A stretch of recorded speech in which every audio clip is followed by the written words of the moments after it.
global warming is here. The effects may seem slight now, but in a few decades, they could be massive. Heat waves, floods, and food shortages. What can we do? We can join together, because when many unite as one, we can achieve anything. Together, we're powerful. Find out how we can still reduce greenhouse gas pollution. Go to fightglobalwarming.com. Brought to you by Environmental Defense, the Robertson Foundation, and the Ad Council. At the football game, Jim shows the telltale signs of being wasted. He starts flexing for the camera. He refers to his muscles as gunboats. He screams, "How's this for a halftime show?" Jim streaks the field. It's easy to tell if you've had way too many to drive. But what if you've had just one too many to drive? Never underestimate just a few. Buzz driving is drunk driving. A public service announcement brought to you by the U.S. Department of Transportation, the Ad Council, and this station. Get ready, because here comes Generals Game Day on 91.5 FM WLUR Lexington.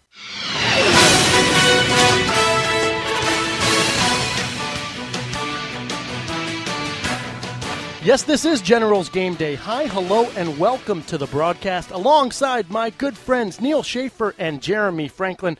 I am Andy McEnroe. Happy to be back with you for the start of the 2018 Washington and Lee football campaign, where today the Generals travel to Carlisle, Pennsylvania to take on the Dickinson College Red Devils. Before we dive into that matchup, let's take a step back and look at how 2017 ended for the Blue and White. An overall record of 8-3, 5-1 in the conference a year ago, and arguably, Neil Schaefer, they could have been undefeated. A overtime loss to Johns Hopkins and a 3-point loss to Emory and Henry in the regular season. Their only two blemishes during the regular season. And then, of course, that valiant effort against Mount Union in the monsoon on November 18th a year ago, where the Generals fell 21-0. But this Washington and Lee team put up a impressive 403.2 yards per game. I should say they averaged that last year. The number 2 rushing offense in the nation. Neil, quickly reflect on the 2017 season. You know, the big takeaway from last season, though, Andy, was the emerging phase of Josh Brees, who emerged as an All-American, the leading rusher for the Generals, and a record setter for the Generals with his over 1,800 yards rushing. And he really stepped up when injuries hit the Generals last year. And that was really, he was able to set the tone for the rest of the season. Yeah, Josh Brees, a really impressive season. Did not start or enter the lineup, Jeremy, until the 5th game of the season when the Generals lost a senior leader in the option back position. But really the theme of where last year finished and where this year picks back up is the fact that you have backs in the backfield returning now with significant experience and even postseason experience. Neil mentioned Josh Brees, but senior Colin Sherman is back after a third-team All-ODAC performance a year ago where he averaged 6.3 yards per carry and 9 touchdowns. And you have the two-headed monster at quarterback for the Generals, Drew Richardson, the junior, Trey Loughlin, the sophomore, who took over from Matt Skro when he went down for the season last season. Yeah, if you take a step back, it's really wild the way the 2017 season unfolded for Washington and Lee. You think it should not have turned around right after the Emory and Henry game, because that's when Walker Brand went down. That's when the Generals were asking a lot of questions. Who's going to step up? Is Josh Brees ready for full-time responsibility? And the answer was a resounding yes. There were so many injuries that the Generals had to deal with. You mentioned Matt Skro, Josh Malm missed some time, Thomas Freeland, one of the playmakers on the defensive side, and yet we see how far this program has progressed, that the next guy up, that second level, they're ready to compete at the big-time level. So it is exciting to see where the Generals go in 2018. I know we'll talk about the biggest story in the offseason, the coaching change coming up in just a moment. But to have Josh Brees, to have 3 more years out of him, that's wild to think about. To have a guy who very quietly put together that All-ODAC season in Colin Sherman joining him in the backfield, some other key returners, whether it's at quarterback or offensive line or in the secondary or on the defensive line. Very excited to see what Washington and Lee can accomplish this year. Yeah, that one grouping that you did not mention, breaking down those returners from a year ago, the linebacking core, very young for the Generals here in 2018. In fact, Washington and Lee graduated their top 5 tacklers from a year ago, and it'll be up to the likes of Will Corey, who posted 41 tackles and 1 forced fumble a year ago, as well as senior Nate Faber, who will be getting some playing time at the inside linebacker position to step up to fill the holes left by Max Garrett and Dominique Volpe. There are obviously some big shoes to fill, and Dom Volpe was a very good player, and Max Garrett was an All-American. So there are questions on the defensive side of the football, but I think we saw questions being asked in the middle of last season when guys went down, and there were other players who were ready to step into those roles. So the hope is when you know someone's departing, when you know what you're losing to graduation, that the program has advanced to the point where it is next man up, where there are guys ready to fill those shoes. One of those players that stepped up a year ago, continuing to play well throughout the season and will be back in a prominent role on the defensive side of the ball once again, is their cornerback, Matt Dodson. 4 interceptions a year ago. Him teamed up with Thomas Freeland in the defensive backfield. Neil has a lot of experience back there for defensive coordinator Brendan O'Brien and his defense. Really, the defensive backfield and the defensive front line will be the 2 anchors of this defense. Yeah, as you said, a lot of experience both at the front and the back of the defense, and a lot of talent to be able to defend against the pass. What maybe had been a weakness in some previous seasons is now a great strength of the Generals, and they're real playmakers too. I mean, they are ball hawks, able to play tight and really shut down an opponent's passing game. Turning an opponent one-dimensional only makes it easier for the Generals. Maybe that inexperienced linebacker core, shorten those drives and get that talented offense back on the field to hold on to the ball for a little longer. And we'll talk about that talented offense in just a little bit when we begin to take a look at how we expect this season to unfold and the matchup today between Washington and Lee and Dickinson College coming your way at 1 p.m. Eastern Time. But Jeremy teased it out a little bit earlier, and I want to start with him. After 6 years of Scott Abel at the head coach position, Washington and Lee has a new head football coach in Garrett LaRose, the former player class of 2007. He's been with the program all through his time as a student and then as an assistant coach being groomed under Scott Abel. Jeremy, you had a chance to speak with him earlier this week, and we'll hear that interview later on in Generals Game Day. But how is Garrett planning to approach this season now that he's at the helm of the Generals? I think it's been a pretty smooth transition. That's the impression that I get from being on campus and interacting with the coaches and other folks in athletics and seeing the players. This year doesn't seem like anything's different, and I think that's a good thing.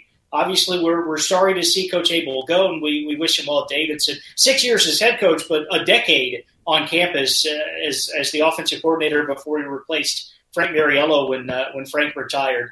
So the elevation of the program is one thing that we covered in the interview. But when Garrett won an ODAC title as a player in 2006, Neil, you have very fond memories calling games with our good buddy Doug Chase that season. That was the first conference title for the Generals in over 20 years. It was the first time they'd ever been to the Division III playoffs. And now you look back at the last decade, especially the last 8 seasons, 4 ODAC titles, and at least a couple of those other years, the Generals have been right in the mix. So this program has advanced so far. There's still things that they've yet to accomplish that I know are on the list. An NCAA tournament win would certainly be probably number 1 on that particular list. But I think for Garrett, it's maintained. There's no need to rock the boat, and that doesn't mean there won't be changes. I think the offense is going to look a little bit different. May not be very noticeable to the casual fan, but people like Andy and myself who are calling games may notice some tweaks here and there. Just continue to build on the great foundation that has been laid over the last 6, 8, 10 years, however you want to frame out that time, and see if the Generals can continue to be an ODAC competitor every year and maybe eventually make some noise in the NCAA playoffs. And this experienced team, Andy, is another asset for this transition. You know, the system is essentially the same, and so these players know what they're doing. And not just that, they're past the stage of kind of surprising themselves about their success, and they're at a place where they expect to be there, and they expect to have that success. And I think that steady confidence is a huge boost to the transition into a new head coach.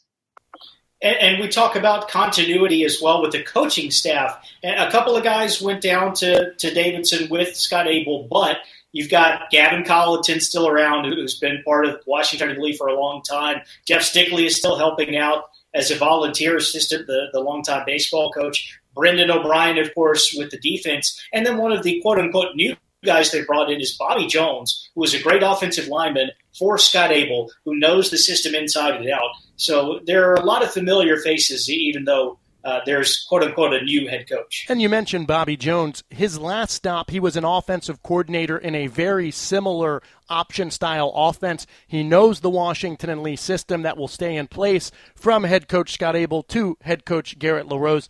The one challenge that'll be interesting to see how the coaching staff navigates it is Coach Abel called his plays from down on the field. Now, Coach LaRose had input from up in the press box, but now it will be a combination of Bobby Jones, the offensive coordinator, and head coach Garrett LaRose calling the plays. It's a no-huddle style offense, so early on in the season, and particularly today, it will be interesting to see how that communication works. Jeremy, you and I talked earlier this week off the air. This is the first season in a long time that Washington and Lee did not have a preseason scrimmage, which means a lot for both the players and the coaches. For the coaching staff, not the same chance to simulate game-like situations, i.e. getting calls into the offense and executing them smoothly. I think that's a fair point, but the one thing that always struck me about a Washington and Lee scrimmage, they would run for the equivalent of 1,200 yards in those games because the team they were playing was probably not going to see an option attack, at least early on in the regular season. And so they would put nothing in defensively. I agree with you that it could be useful, especially with a new head coach, how you're getting the plays, just the little things that you wouldn't necessarily get to simulate well in practice. But in terms of the game experience, especially for the Generals offense, it was almost worthless. Well, let's transition now to how we expect the 2018 season to unfold. Washington and Lee returns 6 All-ODAC players from a year ago. We've mentioned Josh Brees, last year's Rookie of the Year in the Old Dominion Athletic Conference. Mitch Hornsby returns as an All-ODAC player on the offensive line. Andrew Frailer was a second-team All-ODACer on the defensive line. And on the third team, we already mentioned Colin Sherman, but Sean Clark and Phillip Davis on the offensive and defensive lines, respectively, Jeremy, all return. In total, in addition to that, 6 offensive starters return, 6 defensive starters return, and all 4 specialists return for the Generals. So an experienced squad, a squad that has NCAA experience, and now is picked in the ODAC coaches preseason poll atop the rankings, tied with Randolph-Macon with 44 points. And in fact, D3Football.com predicted that the Generals would end the season with a mark of 9-1, 6-1 in the conference, capturing the conference crown over Randolph-Macon, who they predicted to have a mark of 8-2 overall and 6-1 in the conference. So no pressure, right, with the new head coach. Even though there's a lot of talent returning, there are those key shoes that they've got to fill in the linebacking core. A couple of guys that you didn't rack up big numbers, but Josh Malm and Whit Hawkins, one of your slot backs and your starting wide receiver, were so integral to the Washington and Lee offense. I'd love to say that all that's going to be right, that the Generals win at least 9 games and win the ODAC, and they're very capable of doing that. But there is a lot of external pressure on this program. That's the trade-off from having the success that you've had, putting your team on the national map with the kind of rushing yardage that you've racked up year after year. For a guy like Josh Brees to have such a phenomenal rookie season, there are expectations from within the program, of course. They expect to compete for an ODAC title every year now. But people are starting to take notice from outside, and we'll see how Garrett LaRose and his staff and his players cope with that. I'm glad you brought up Josh Malm. He may be one of the more significant losses for the Generals. Last year, having Josh Malm on the field was like having an extra tight end, able to block a defensive end, which allowed Washington and Lee to run the double option so effectively. Most folks think of Washington and Lee as a triple option team. The truth is they run a lot of double option. It's a straight quarterback pitch read on the defensive end, and having a larger slot back allows them to block the defensive end and have both the quarterbacks and the option backs in that speed set get outside. This year, Jimmy Johnson Again, a junior, a lot of experience at the slot back position, but a smaller back. He'll be out there, as will Montgomery Owen, who was out wide as a wide receiver last year. A lot of talent, a lot of speed, but only 5'10", 175 pounds. So it will be interesting, Neil, to see how those smaller slot backs are able to help Josh Brees, because a lot of times the blockers don't get the credit they deserve. And when Josh Brees is averaging almost 166 yards per game and scores 18 touchdowns in the season, you have to give some credit to not only the big uglies up front, but the slot backs and the receivers that are performing at a high level for the Generals offense. And Josh Brees isn't taking anyone by surprise this year. The other defenses know he's coming, and kind of, after seeing a year of film on him, kind of know a little bit what to expect from his style of play. And that they've Generals have had this camp to prepare, but still there's going to be growing pains. These backs learning to play with each other and their own tendencies, the way they like to run and the directions they might like to cut. So, it's not going to be smooth sailing all year, losing that experience you mentioned, Andy, in the backfield. But there is still so much talent there that if they stay healthy, the offense should be able to maintain that high level of success on the ground. Let's transition to the key players to look out for here in 2018. And I'll start with you, Jeremy. Give me the player you're most excited to see here this season. Can I cop out and say Josh Brees? Is that okay?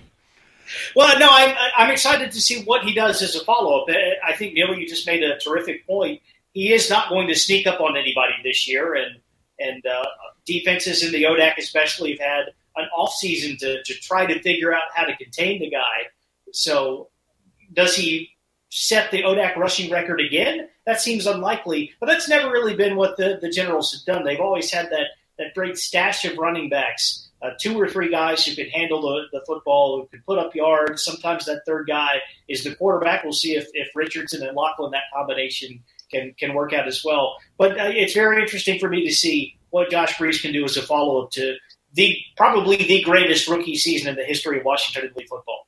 Yeah, I think I've got my eyes on Montgomery Owen. I remember last year before the season talking to Garrett LaRose up in the press box before a game, and him saying that Owen has so much talent, but he was injured during training camp a year ago, and that's why they couldn't convert him to slot back. I know the coaching staff is very excited about the sophomore and what he can do. They mentioned to me earlier this week that they're looking to put more speed sweeps back into the offense, a la Brett Murray when he was running them for the blue and white. So look out for number 10 on offense this year. And then on the defensive side of the ball, I really like Oak Mize. Last year, 28 tackles, 2.5 sacks. The junior defensive end is a force to be reckoned with. No, you're absolutely right, Andy. I love the experience he brings and the talent he brings to that defensive line. My defensive playmaker is the senior captain, Thomas Freeland. He's the one that I've got my eye on. He's as I said, he's the captain of the defense, and he really sets the tone and drives that defense to their success. I think a lot of the defense's success, comes from him, and I think he will lead them to another good year.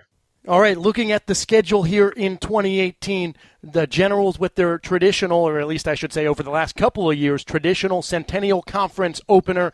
Washington and Lee has struggled on the road. We'll bypass that here for the moment and come back to that in a little bit. But Jeremy, when you look at the schedule at large, I think you have to focus in on September 29th against Randolph-Macon, given where the preseason poll ended up and kind of the competition over the last few years between these two teams. Last year, the Generals squeaking by with a 3-point victory over the Yellow Jackets.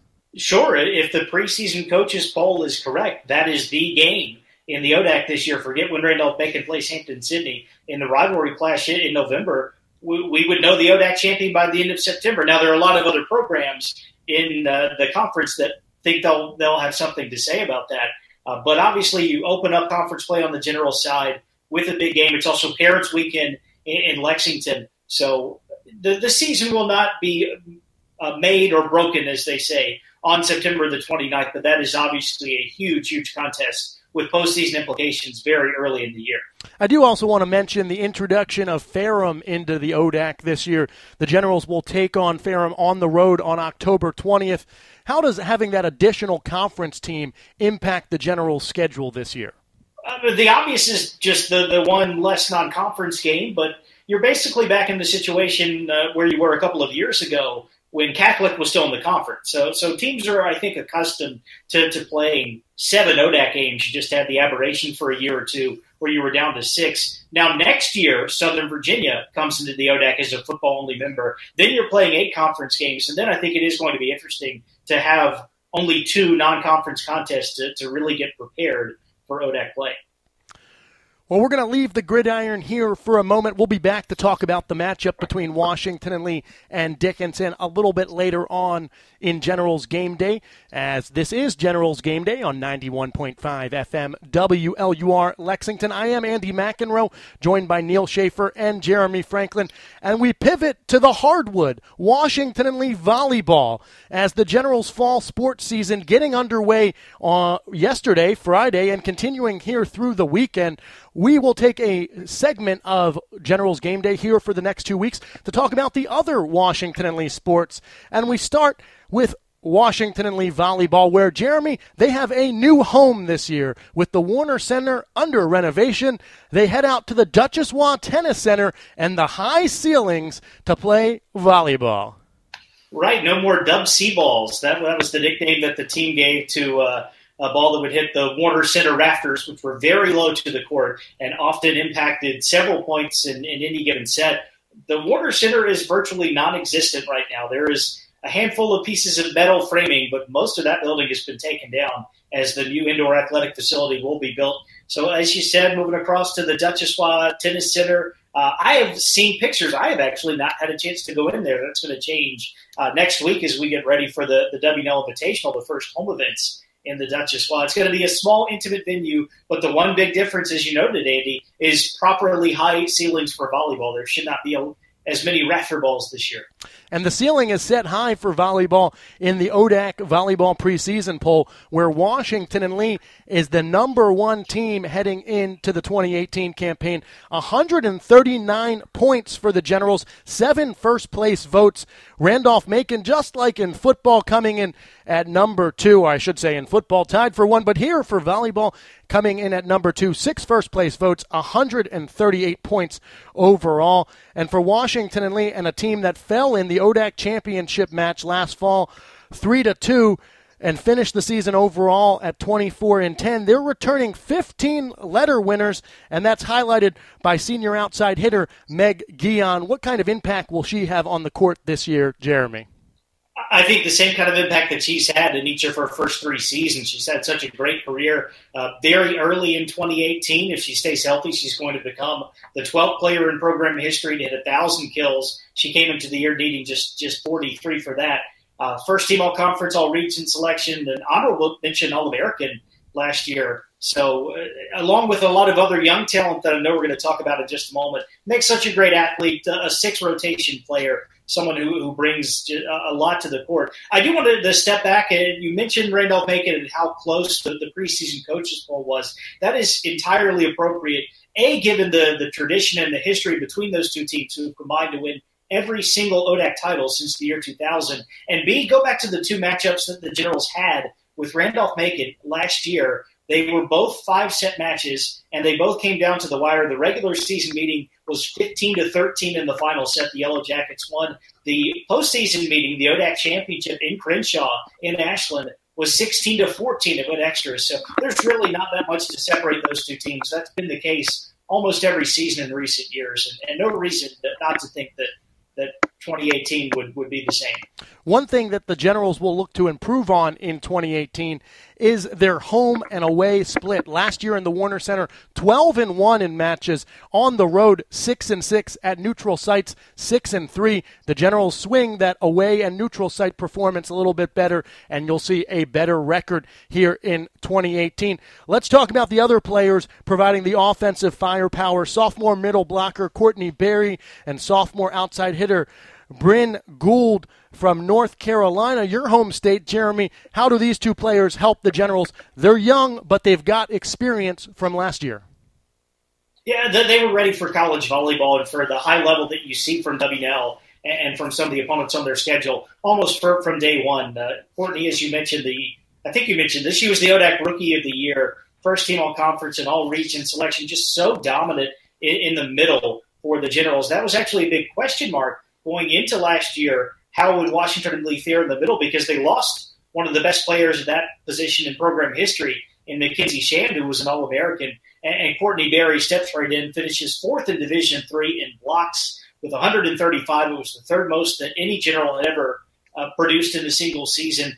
And if not for Courtney Berry, Bryn Gould might have been the ODAC Rookie of the Year. She had a terrific first-year campaign as well, a second in the ODAC in kills behind her teammate Meg Yan, and a second-team all-conference pick. So the number of weapons the Generals have, and it's not limited to those three players, Yan and Gould and Berry. You've got other experienced hitters. Allison Webb was an All-ODAC selection 2 years ago during her rookie season in 2016. Ashley Mead has experience on the outside. So does Ellie Cosgrove, a senior captain, who also happens to be the WLUR sports director. So there are a lot of great hitters, a lot of good offensive weapons for this team. Well, the Generals are opening up this weekend on the road, but return home to Lexington, Virginia next Friday when they host the Washington and Lee Invitational. Our good friend Jeremy Franklin, are you on the call next week, sir? For at least a couple of those matches, it's going to be a smaller invitational than in past years because you don't have the two-court option anymore like you had with the Warner Center and Doremus, just the one court in the Judges spot for the next couple of seasons. But we're excited to have DeSales, Southern Virginia, always on the WNL Invitational docket, and then coming all the way from Portland, Oregon, the Pioneers from Lewis and Clark. Well, transitioning from volleyball to Washington and Lee field hockey, where the Generals are the 20th team in the nation in the NFHCA preseason poll, but have been bit here by the injury bug as a couple of the top returners from a year ago when the Generals claimed their second ODAC title in program history are currently on the shelf and will not be available here at the beginning of September. Jeremy, what's the latest on senior forward Haley Tucker? Haley Tucker, an All-American in multiple sports, suffered an injury in the lacrosse season opener against Mary Washington last February, so she's been recuperating from that. She has not been cleared for contact. She is participating in some of the Generals' practices, but she can't suit up and play a game at the beginning of the season. So Washington and Lee will hope to get her back, especially for the meat of the ODAC schedule later on. And then Lauren Paylano, those two, by the way, Haley Tucker had 20 goals last year. Lauren Paylano had 16 combined for a majority of the Generals' goals during a record-setting 2017 season. Lauren is out right at the beginning of the year. It should not be a long-term thing, but those two are missing. They were not in action against Johns Hopkins in the season opener last night, and we're not expecting either of them to take the field for the first home game in our first video broadcast of the year against Kenyon at 12 o'clock on Sunday. I'm not sure if I sound like a broken record or not, but let's once again look at home and away splits for the Generals in that record-setting 15-5 campaign last season. The Generals on the WNL turf field 10-1 a year ago, on the road 5-4. Jeremy, what can we attest that dramatic record differential to? Well, part of it is who they were playing home and away. They did have some very tough non-conference games early in the season, and that team made giant strides from early September to when they had their best postseason effort ever, winning the program's second ODAC title, securing an NCAA tournament win for the first time in program history. They played the team they beat in the tournament, Denison, early in the year in Ohio, did not get off a shot in that game. And then they turned around and faced the Big Red a couple of months later in the postseason and didn't get a lot of shots off because Denison plays a very deliberate style and controls the game. But they got the shot off that mattered, which was an overtime game-winning goal for Haley Tucker. So the other piece of that equation is the surface. It's something that if you're not that familiar with field hockey, you may scratch your head and say, does it really make that much difference? It absolutely does. The Generals get to play on the hard turf. It's the preferred international surface. If you ever see Olympic competition, that's what they play on. And most other teams are playing on that multi-purpose field turf, which changes the game. So the Generals have always been a better home team than away team, but we're starting to see that kind of balance out. And they did go on the road late in the season, pick up some big ODAC wins when it mattered the most. 7-0 in conference play a year ago for the Generals, averaging 2.6 goals per game. That's an offensive explosion in the sport of field hockey. What games are you most excited about this year for the field hockey Generals? Well, we're going to see a rematch of that NCAA tournament game next weekend against Denison. By the way, the game tomorrow, Kenyon, another team from that conference, from the North Coast, they're a perennial contender for an NCAA bid. In fact, if you look at recent history, they were in the tournament in 2014 and in 2016. So it's like the Giants run with the World Series a few years back. This should be their year to win the North Coast and go back to the tournament. But Denison's a big one. The Generals play host to number 6, Christopher Newport, on September 22nd. And then you look at a couple of big ODAC road games. Lynchburg is the regular season finale. The Generals knocked off the Hornets in overtime in the conference championship last year. By the way, 7 overtime victories for Washington and Lee in 2017, including those 2 massive postseason wins in the ODAC championship and the NCAA tournament. But the other game I've circled, and don't want to discount Bridgewater or Shenandoah or an improving Virginia Wesleyan team, the Generals have to go to Roanoke on October 10th, and a very young Maroons team, which really hasn't been a factor in ODAC field hockey in a while, made it to the semifinals. They were exposed by Lynchburg, maybe not quite ready for prime time at that point, but the Maroons bring a lot of key players back. So you hope, if you're Gina Wills, who's done such a great job at the helm of this program, that you're fully healthy, that you've got everybody back in action by the time you get to Salem on October 10th. All right, you heard it here first, folks, as we are getting you set for the 2018 season across Washington and Lee sports. Of course, we have the Generals taking on the Dickinson College Red Devils coming your way at 1 p.m. Eastern Time on the Gridiron. You've heard our previews this week for volleyball and field hockey. Next week, we'll talk men's and women's soccer as well as cross country. Stay with us. You're listening to Generals Game Day. We'll be back after this 30-second timeout. And fans, get excited. It's time for tailgating with Jim Plantholt. Hey. Oh, hey, Deb. I thought you were the radon test guys. The who test guys? Didn't you see the papers Sunday? The Surgeon General issued another lung cancer warning. Oh, like the cigarette warning? Yeah. They're saying we have to get our houses tested for radon. I don't smell any radon in my house. That's because radon is an odorless, colorless, tasteless gas that seeps into your house from underground. Does this story have a happy ending? Yeah. You'll be a lot happier once you get your house tested. Learn more. Visit the EPA at epa.gov/radon. That's epa.gov/radon. Fans, you know what that sound means. It means it's time for tailgating with Jim Plantholt. And here he is, Jim Plantholt, with his Week 1 recipe. Andy, we have come to my favorite part of the broadcast every week, and I am very happy to get back to the tailgate recipe of the week. We can finally break those grills out of the back of the truck, ready for a good tailgating season here. To start it off on Week 1, we've got a wonderful jalapeno popper dip for the entire tailgate to share. I'm going to read through some ingredients for you and then show you how to mix them up. First, you're going to want to start with 2 packages of cream cheese, 8 ounces each, and that cream cheese needs to be softened. 1 cup of mayonnaise, a half cup of shredded cheddar cheese, 1 can of chopped green chilies. You're going to want 3 or 4 jalapenos to taste, and you chop them up. 1/2 cup of shredded Parmesan cheese and a 1/2 cup of seasoned breadcrumbs with some olive oil on the side. Now, first thing you're going to want to do is preheat your oven to 350 degrees. Get that nice and hot. On the side, you're going to get a large bowl. Inside that bowl, you're going to beat together your cream cheese, your mayonnaise, the cheddar cheese, the chilies, the chopped jalapenos, and about half of the Parmesan cheese you have, and mix that together until it's well blended and smooth. Now spoon that mixture into a large baking dish. You're going to need a baking dish that will hold about 1.5 quarts to fit all that dip inside of it. Now on the side, you're going to want to get a small bowl. In that small bowl, combine those breadcrumbs, a little bit of olive oil, just about 2 tablespoons, and the remaining Parmesan cheese. Now once that's mixed together, you're going to sprinkle that on top of your mixture in the baking dish, and that'll get you a nice browned, crispy crust on there.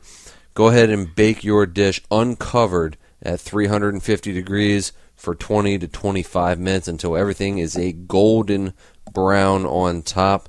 And of course, you want to serve this nice and warm with some crackers, some tortilla chips, or little toasts, and my favorite is the Frito-style corn chips, and everyone around will eat that up, and you will not have any left. It's a quick recipe, Only takes about 15 minutes to prep, 20 minutes in the oven, and everyone will be eating that up before the game.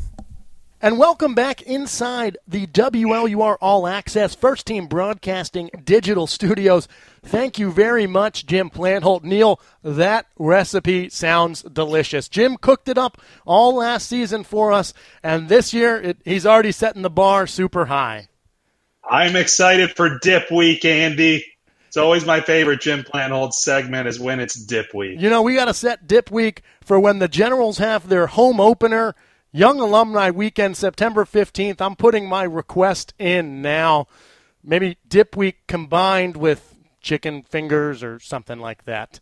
Anywho, we've told you about Washington and Lee last year. We've talked about the coaching changes for the Generals. We've previewed the season at large, and we've talked about volleyball and field hockey to get you set for the Generals here in the fall of 2018. But it's now time for us to dive into the matchup that comes your way here on 91.5 FM WLUR. Washington and Lee, Dickinson College.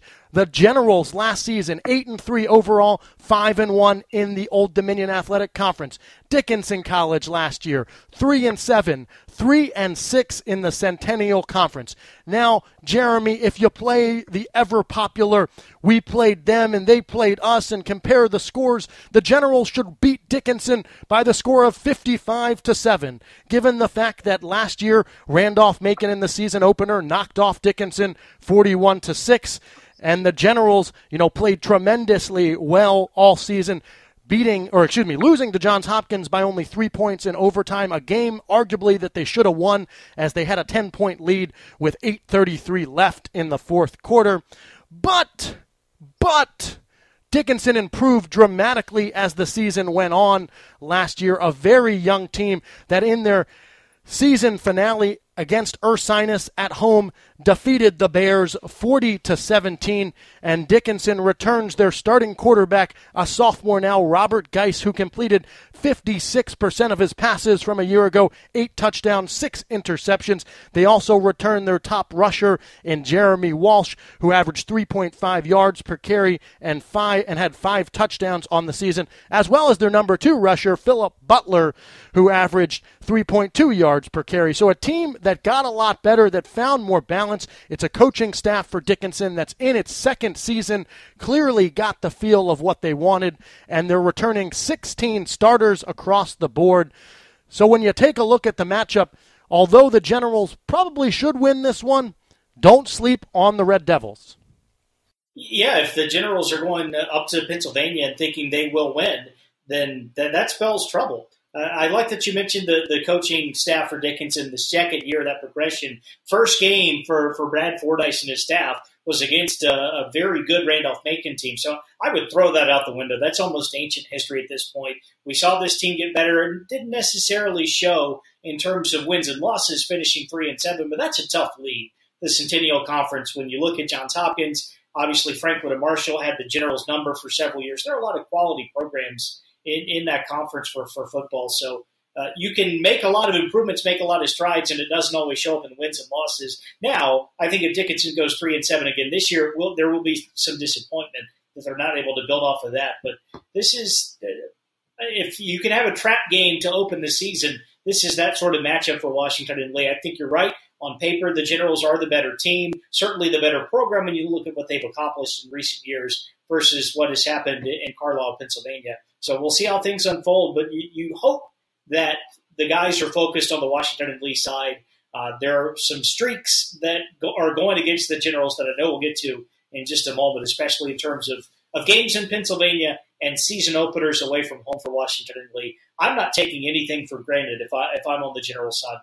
That's why you're the best in the business, Jeremy, because that's a great transition to our resident voodoo master, Neil Schaefer. Let's talk about that. Season openers. The Generals have lost 7 of their last 10 season openers, and if they weren't cursed enough there, the Generals have dropped 23 consecutive season opening road contests. The last road win all the way back in the year 1969 when the Generals defeated Towson State 14-13. Neil, work your magic. Is the curse finally going to be broken, or is this something that will continue to haunt the Generals to start 2018?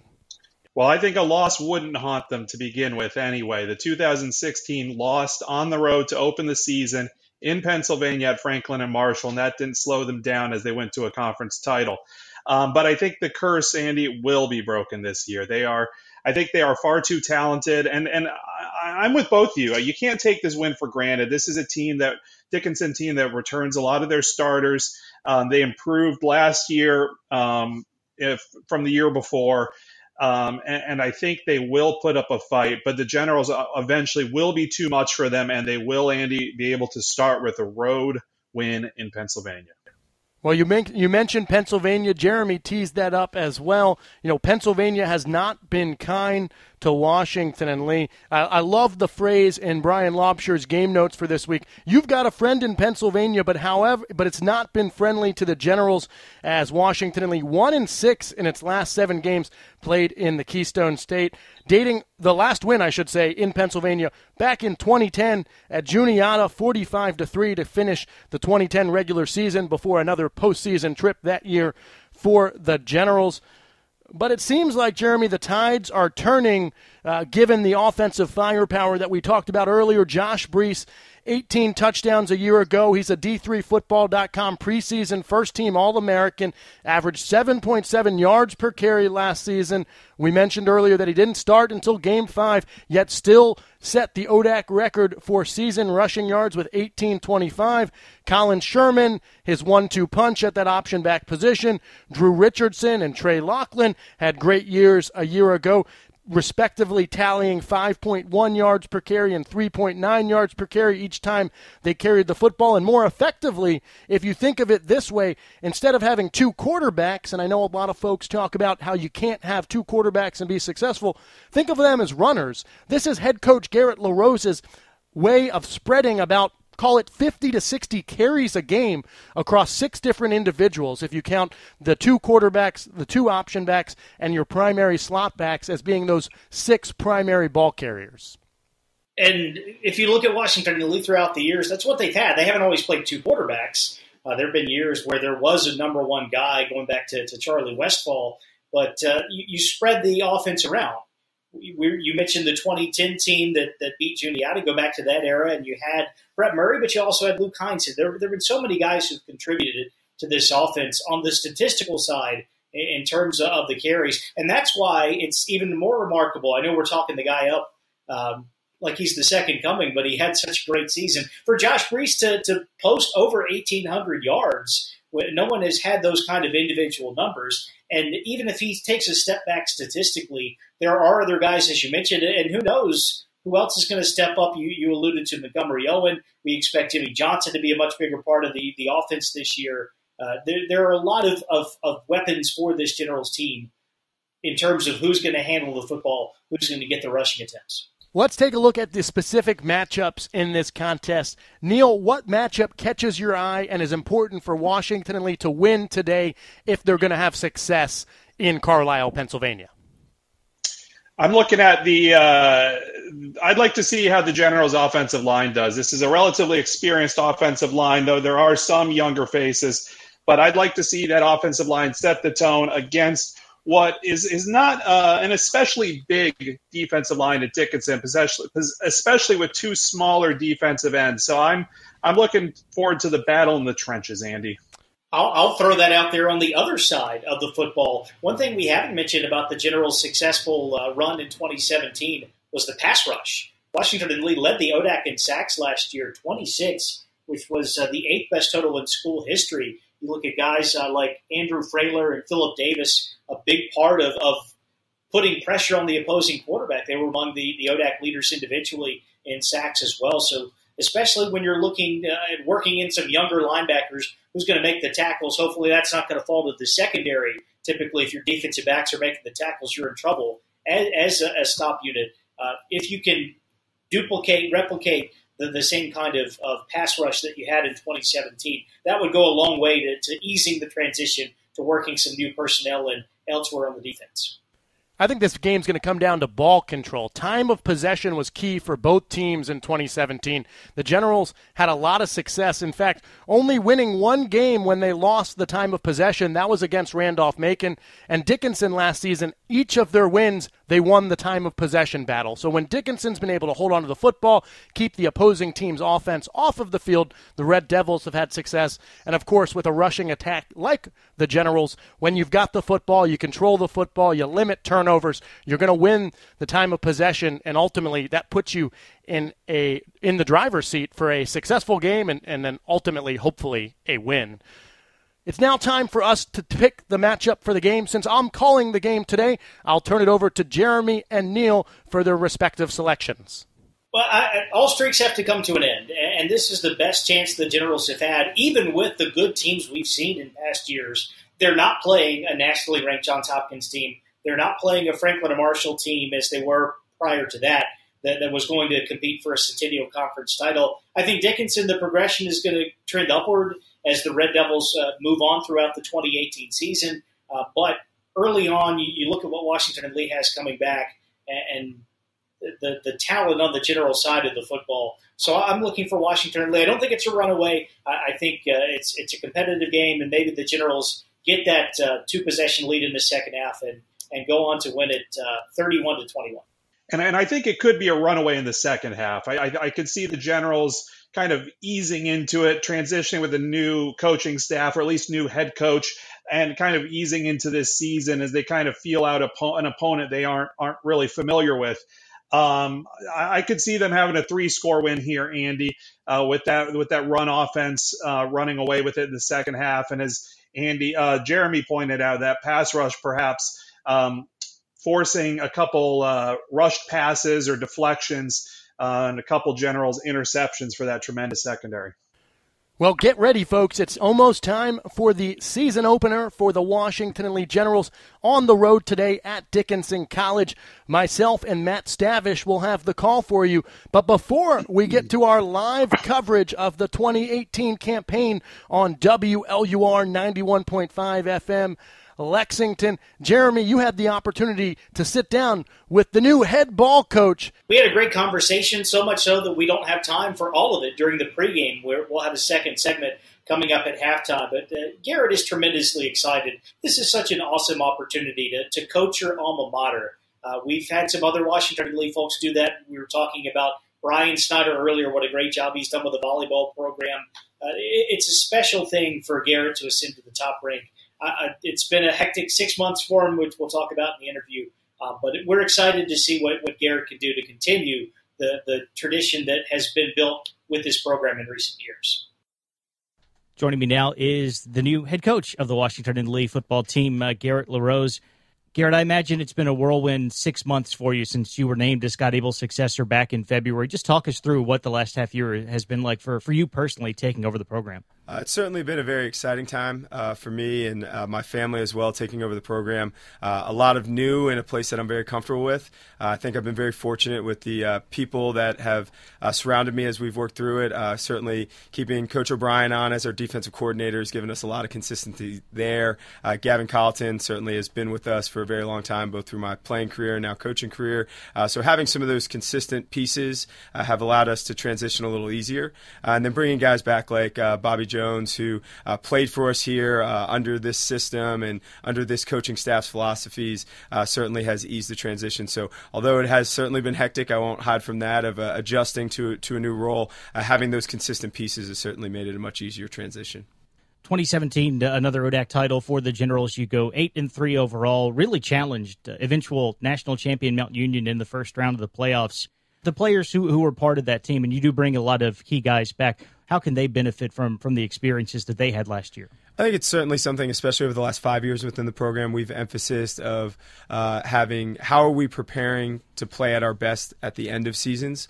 So seeing that last year, that was probably the first time in my time with the program where we walked out of the playoffs and said, if we were back there next week, how would we approach that? How would we take that on? I think in some other years we were excited about the result of the season, and we went home and celebrated that season, where I think this group coming back had a little different take walking away from it. So I think that success that we felt at the end of the season, although certainly we're not going to celebrate a loss by any means, but that feeling that we were in the hunt, we still had an opportunity to progress as a program, I think has really changed our focus this year. So I think the biggest growth from that 2017 that we're walking away with is we're in a position now where we're continuing to build, not saying how are we going to do that again, how do we build as a program has really been our focus. What are we going to see scheme-wise from the Washington Lee offense? Will it be different? Will it be drastically different from what the Generals have run in the past few years? I think speaking to not just the offense, probably both sides of the ball, the kind of consistency that I've talked about is the brand is going to be no different. I think you have, again, myself having more influence on the offense with Coach Jones, and then certainly Coach O'Brien being in a sole leadership position there on our defensive side. I think you'll see different flair to it, but I think for the casual bystander who's watching from the stands, they're going to see a very consistent brand of Generals football. Dickinson is the Week 1 opponent in Carlisle, Pennsylvania. What is the scouting report on the Red Devils?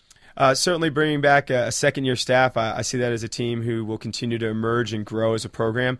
I think they bring back some talented players who got a lot of experience under that staff last year. So I think anytime we're playing a team out of the Centennial, I think that's a very similar league to the ODAC in the sense of it's a balanced league. They have a lot of guys year in, year out. I think there's 3 to 4 names always competing for a conference title, week in, week out, a lot of competitive play. So we approach that very much like we would approach an ODAC game. I think it's a team that you certainly can't sleep on.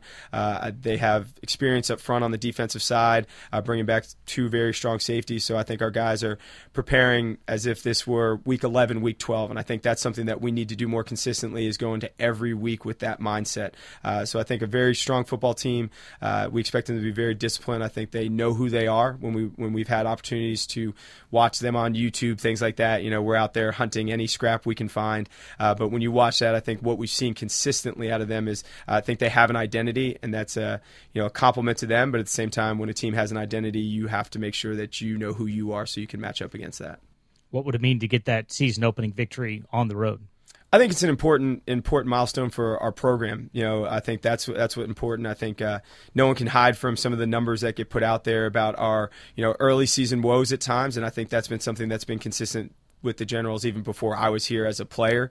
So I think that's really our focus is this is a next step for the program to go up there, play a quality non-conference opponent on the road and get a win. Because I think, again, these are all things that when we talk about it, we want to prepare ourselves for late season play. So if we're not taking that approach early in the season for a road game, that this is an important game where we're trying to accomplish something. This is just not a non-conference game where we're trying to learn about ourselves. We're trying to learn to win on the road against a quality opponent. So I think that's the big focus of this game. Certainly, as I said, it'd be exciting for our guys to start off the season on the right foot, but we have to have the right focus there. It's not about the win necessarily, just against Dickinson. It's about what is this overall shape for trends that we want our program to continue to take. Garrett LaRose breaking down the matchup with Dickinson. More of my conversation with the Generals' new head coach coming up at halftime. It is just about time to send you out live to Carlisle, Pennsylvania. Andy McEnroe and Matt Stavish will have the call as the Generals look to win on the road in a season opener for the first time since 1969. This is Generals Game Day on WLUR. At the football game, Jim shows the telltale signs of being wasted. He starts flexing for the camera. He refers to his muscles as gunboats. He screams, "How's this for a halftime show?" Jim streaks the field. It's easy to tell if you've had way too many to drive. But what if you've had just one too many to drive? Never underestimate just a few. Buzz driving is drunk driving. A public service announcement brought to you by the U.S. Department of Transportation, the Ad Council, and this station. Global warming is here. The effects may seem slight now, but in a few decades, they could be massive. Heat waves, floods, and food shortages. What can we do? We can join together, because when many unite as one, we can achieve anything. Together, we're powerful. Find out how we can still reduce greenhouse gas pollution. Go to fightglobalwarming.com. Brought to you by Environmental Defense, the Robertson Foundation, and the Ad Council.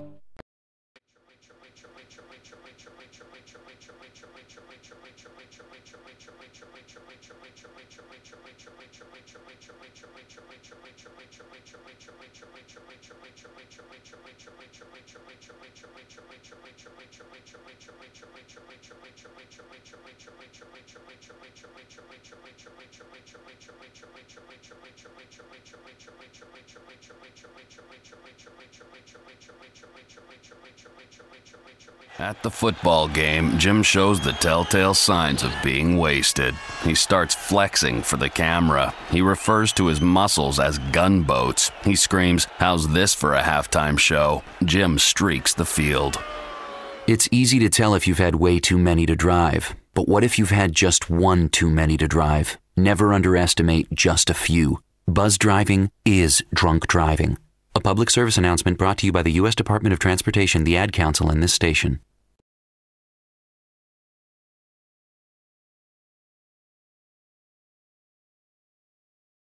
Global warming is here.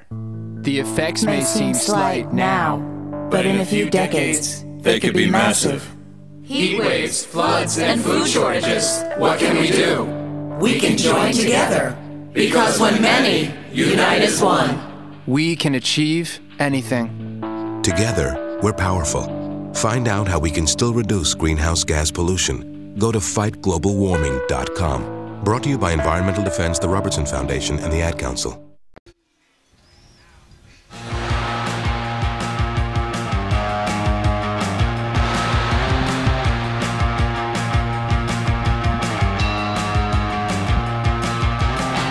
The following is a presentation of Generals Football on WLUR Lexington 91.5 FM.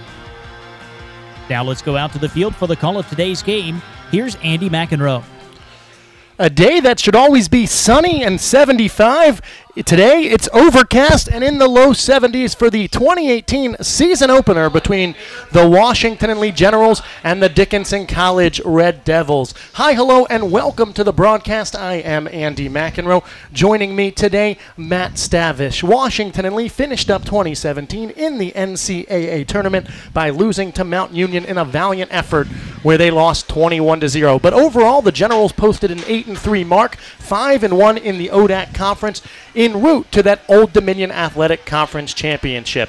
Dickinson College finished 2017 with a mark of 3-7, 3-6 in the Centennial Conference. But it was a young team a year ago for the Red Devils, a young coaching staff in their first year, and this year they're looking to take great strides as they have a number of key returners. As I welcome in my color man, Matt Stavish. Matt, we last called the Shenandoah game together, and in that game you could see the young Generals that assumed control of this offense last year really take the helm and drive to that 48-21 victory. Those young Generals are back, and they're headlined by Josh Brees, the all-everything sophomore running back, D3Football.com preseason first-team All-American. Last year scored 18 touchdowns and set the single-season rushing record in the Old Dominion Athletic Conference with 1825. That's 1,825 yards on a season record. What's he going to do for a sophomore campaign? I think the Generals' offense is going to start and stop with Brees. A big question to see how the Generals adapt this year is Brees is back, quarterbacks are back, Sherman's back. So the core option backs and quarterbacks are returning. However, what the Generals did lose to graduation were some of the gears that made this offense really produce. We lost Whit Hawkins, who is a devastating blocker at wide receiver. We lost McKenna Johnson and Josh Mom. They were our slot backs, which really operated like fullbacks, if you will. And when you watch the Generals play in 2017, what you saw when we ran to the perimeter was just every man was blocked, the decimation on the perimeter, and Brees having almost 5 to 10 yards before he would get touched at times. Seeing how the Generals respond with a different set of characters at those key positions will define how Brees and the quarterbacks are successful. There is a change in the coaching staff, and with that will bring new ideas on the offensive side. We have the Garrett, Coach LaRose is the head coach, a lot of experience in the offense. Coach Colleton coaching the offensive line. We had a Bobby Jones who's now assumed the title of offensive coordinator. Bobby came from an option background, was a GA at Springfield College, triple option team, really successful in New England. He was the offensive coordinator at a Division II school that ran the triple option under center. So there'll be some new ideas injected in. Brees is the center point. How the perimeter pieces are definitely going to affect the play calling. And also, we need to mention the offensive line mostly returns intact. Out today, though, will be starting guard Schaefer Day. And a true freshman, Jared Cordova, will be starting in his place. So we have a lot of the key components. However, the pieces around him are a little bit different. Yeah, as you mentioned, transition at the head football coach position. Scott Abel, after 10 years in Lexington, 6 years as the head man, moves on to Davidson. Head coach Garrett LaRose, who was a player, played under you when you were coaching here at Washington and Lee, and transitioned into being a coach, essentially grown up in this system, takes the helm, a lot of returning assistants as well. And we'll have more on that in just a moment as we are going to step away for the national anthem. Global warming is here. The effects may seem slight now, but in a few decades, they could be massive. Heat waves, floods, and food shortages. What can we do? We can join together, because when many unite as one, we can achieve anything. Together, we're powerful. Find out how we can still reduce greenhouse gas pollution. Go to fightglobalwarming.com. Brought to you by Environmental Defense, the Robertson Foundation, and the Ad Council. Medical mistakes claim tens of thousands of lives every year. The healthcare community is working on it, but you can help. When you communicate with your doctor, when you ask more questions, you reduce your risk of suffering a medical mistake. Doctors can't answer if you don't ask. Help reduce your risk. Questions are the answer. Learn the 10 questions you must ask. Visit www.ahrq.gov. This message brought to you by the U.S. Department of Health and Human Services, the Agency for Healthcare Research and Quality, and the Ad Council. Most of us like to be out in the sun. That's why sunscreen and other safety measures are key to protecting your skin from aging and cancer. The FDA recommends using a sunscreen with an SPF of 15 or higher. Also, look for broad spectrum on the label. That means both harmful ultraviolet A and B rays are blocked. Remember, SPF plus broad spectrum equal healthy fun in the sun. Visit www.fda.gov/sunscreen for more information. A message from the U.S. Food and Drug Administration. And welcome back to Carlisle, Pennsylvania, on the campus of Dickinson College for the 2018 season opener between the Washington and Lee Generals and the Dickinson College Red Devils. Both teams are set and taking the field. The Generals have won the toss and elected to receive. Dickinson College will be in their red uniforms, white helmets with a devil pitchfork on the helmet. White numbering with a black outline. Washington and Lee in their brand new white uniform tops. Same white pants from a year ago with blue stripes down the side, blue numbers, and of course the traditional blue trident on the white helmet. Dickinson going left to right on your radio dial. Washington and Lee right to left here with the first quarter with 15 minutes on the clock. Matt, your 3 keys to victory today for the Generals. We have to run the ball at a clip of 400 yards a game and probably hold Dickinson to under 400 yards a game of total offense. If we do that, we'll win the game and obviously limit turnovers. A line drive kick off the foot of Jeremy Walsh is fielded at the 10 and brought out across the 20, still on his feet and moving forward at across the 35-yard line was number 20, Alex Wentz, the first-year player. Great return for the Generals. Good field position here beyond their right hash, which is the comfortable side for them. And so head coach Garrett LaRose, offensive coordinator Bobby Jones will send their offense out onto the field. We'll have the starting lineups as we get going through this. In at quarterback to start is the junior, number 15, Drew Richardson. He's joined in the backfield by the sophomore, number 1, Josh Brees. Split end to the left side of the offensive formation, tight end and slot to the right side. The left side is the wide side of the field. Deep motion from the right side. Handoff is to Brees. He'll bounce it out to the right side. That's the short side. Has the first down and more. Still dancing forward across the 50 and into Dickinson College territory. They'll mark him out of bounds at the 50-yard line. Yeah, WNL came with an unbalanced line there. They brought the slot back across, looked like their triple option, and they gave it to Brees. He ended up bouncing it back across line of scrimmage, took the corner off guard there. And that's just a case of Brees is very fast and quick, and it'll take a team a little bit of time to get used to his speed. They'll bring Washington and Lee back into their territory as they're saying that he stepped out earlier. At the slot back position is Montgomery Owen, the sophomore. Handoff, though, is to Josh Brees. He'll run up the middle after Richardson and Owen carried out the fake to the left side. Yep. Brees picks up 3 on the play. That's the key matchup for the Generals. How can we match up interior against their nose tackle and their defensive tackle, Sheldon Brown, and John Minicozy, their nose guard? If we can get movement at the point, we'll be able to successfully run that interior run. Andrew Ryan is at the other slot back position as he gets the start. Is Jimmy Johnson injured today? It's Ryan on the carry, running to the right side, speed sweep. He'll spin across the 46 and is brought down just shy of midfield at the Washington and Lee 49-yard line.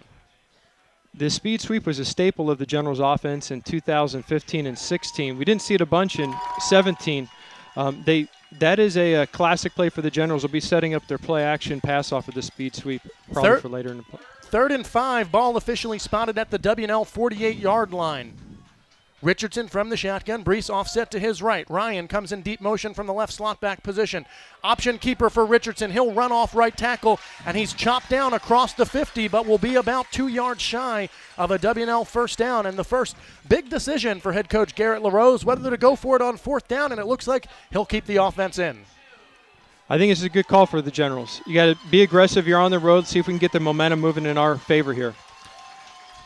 And now it's up to the offensive line to push the Dickinson Red Devils back. Handoff is to Brees, and he is hit and stopped in the backfield. A loss of 3. Turnover on downs for the first offensive possession of the 2018 season.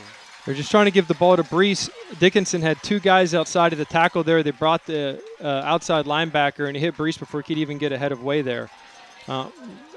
We'll see how the Generals make an adjustment here. Outside Brees' big run, Dickinson's just at the start of it, their defensive line is controlling the tempo a little bit. So Robert Geis, the sophomore quarterback who became a starter last year as a first year, brings his offense out onto the field. He's joined in the backfield by number 9, Jeremy Walsh, their leading returning rusher, I should say, the junior. 3 wide receivers set, a split end and slot to the right side of the formation, split end to the left with the ball in the middle of the field. The handoff is actually to number 2, Philip Butler, who was in the backfield, and Butler rumbles forward for a gain of 12 and a Dickinson College first down. The Generals blitz there. We missed the tackle in the backfield. Dickinson's going hurry up. They have a high tempo to their offense. 3 receivers set, also a slot back to the left side of the formation, more like a tight end. Handoff is to Butler once again. This time he's met by the Generals' front wall and leading the charge up front, getting the start today at defensive end, junior number 88, Oak Mize. At nose guard, junior number 69, Philip Davis. At defensive tackle, it's junior number 75, Trip Callahan. And at the other outside linebacker / defensive end position, it's sophomore number 54, Andrew Frailer. 2nd and 9 upcoming for the Red Devils. Ball at the Washington and Lee 37-yard line. Same set as the play before as Geis drops back to pass. Swing pass out to the outside to Butler, and Butler will run forward for a gain of about 4, setting up a 3rd down and 5. The Generals are playing their standard quarter, half defense. So we have the wide side we're playing quarters, and the back side we're playing a cover 2. The swing pass to the running back short, perfectly set up for the coverage that Coach O'Brien had played there. 3 eligible receivers set out to the right side of the offensive formation. A split end, a slot back, and we'll call him a wing back on the right side. Split end to the short side of the field, that's the left side. Shotgun formation for Geis as he has Butler offset to his right. 4 down linemen for the Generals on this 3rd down and 5. Ball at the 33. Geis fires over the middle, has a man. It's complete to his receiver, number 21, the junior, Daniel Salamone, and Salamone has a first down. We got a full subbing by the General on their defensive line. One of the strengths for us on defense is the experience of the defensive line. Chains barely set as Geis takes the snap, hands off to Butler. Butler bounces it to the left side of the offensive formation and will pick up about 6 on the first down carry. Davidson is a trap play back to the short side of the field. Hurry up offense. It didn't even look like the line was set, but nonetheless, Geis snaps it, hands to Butler, and Butler will have another Red Devil first down as we go under 10:50 to play in the first quarter, and we are scoreless here in Carlisle, Pennsylvania, but the Red Devils are on the march. Generals caught a break there. They gave them the first down at the 10-yard line, so they have to go the full 10 yards to score. The key is here is we need to find a way to make a stop just to hold this to a field goal on the short field that we gave them. 3 eligible receivers to the right side of the formation. Single split end to the left side. Geis from the gun in pistol formation is Philip Butler, the sophomore, behind him.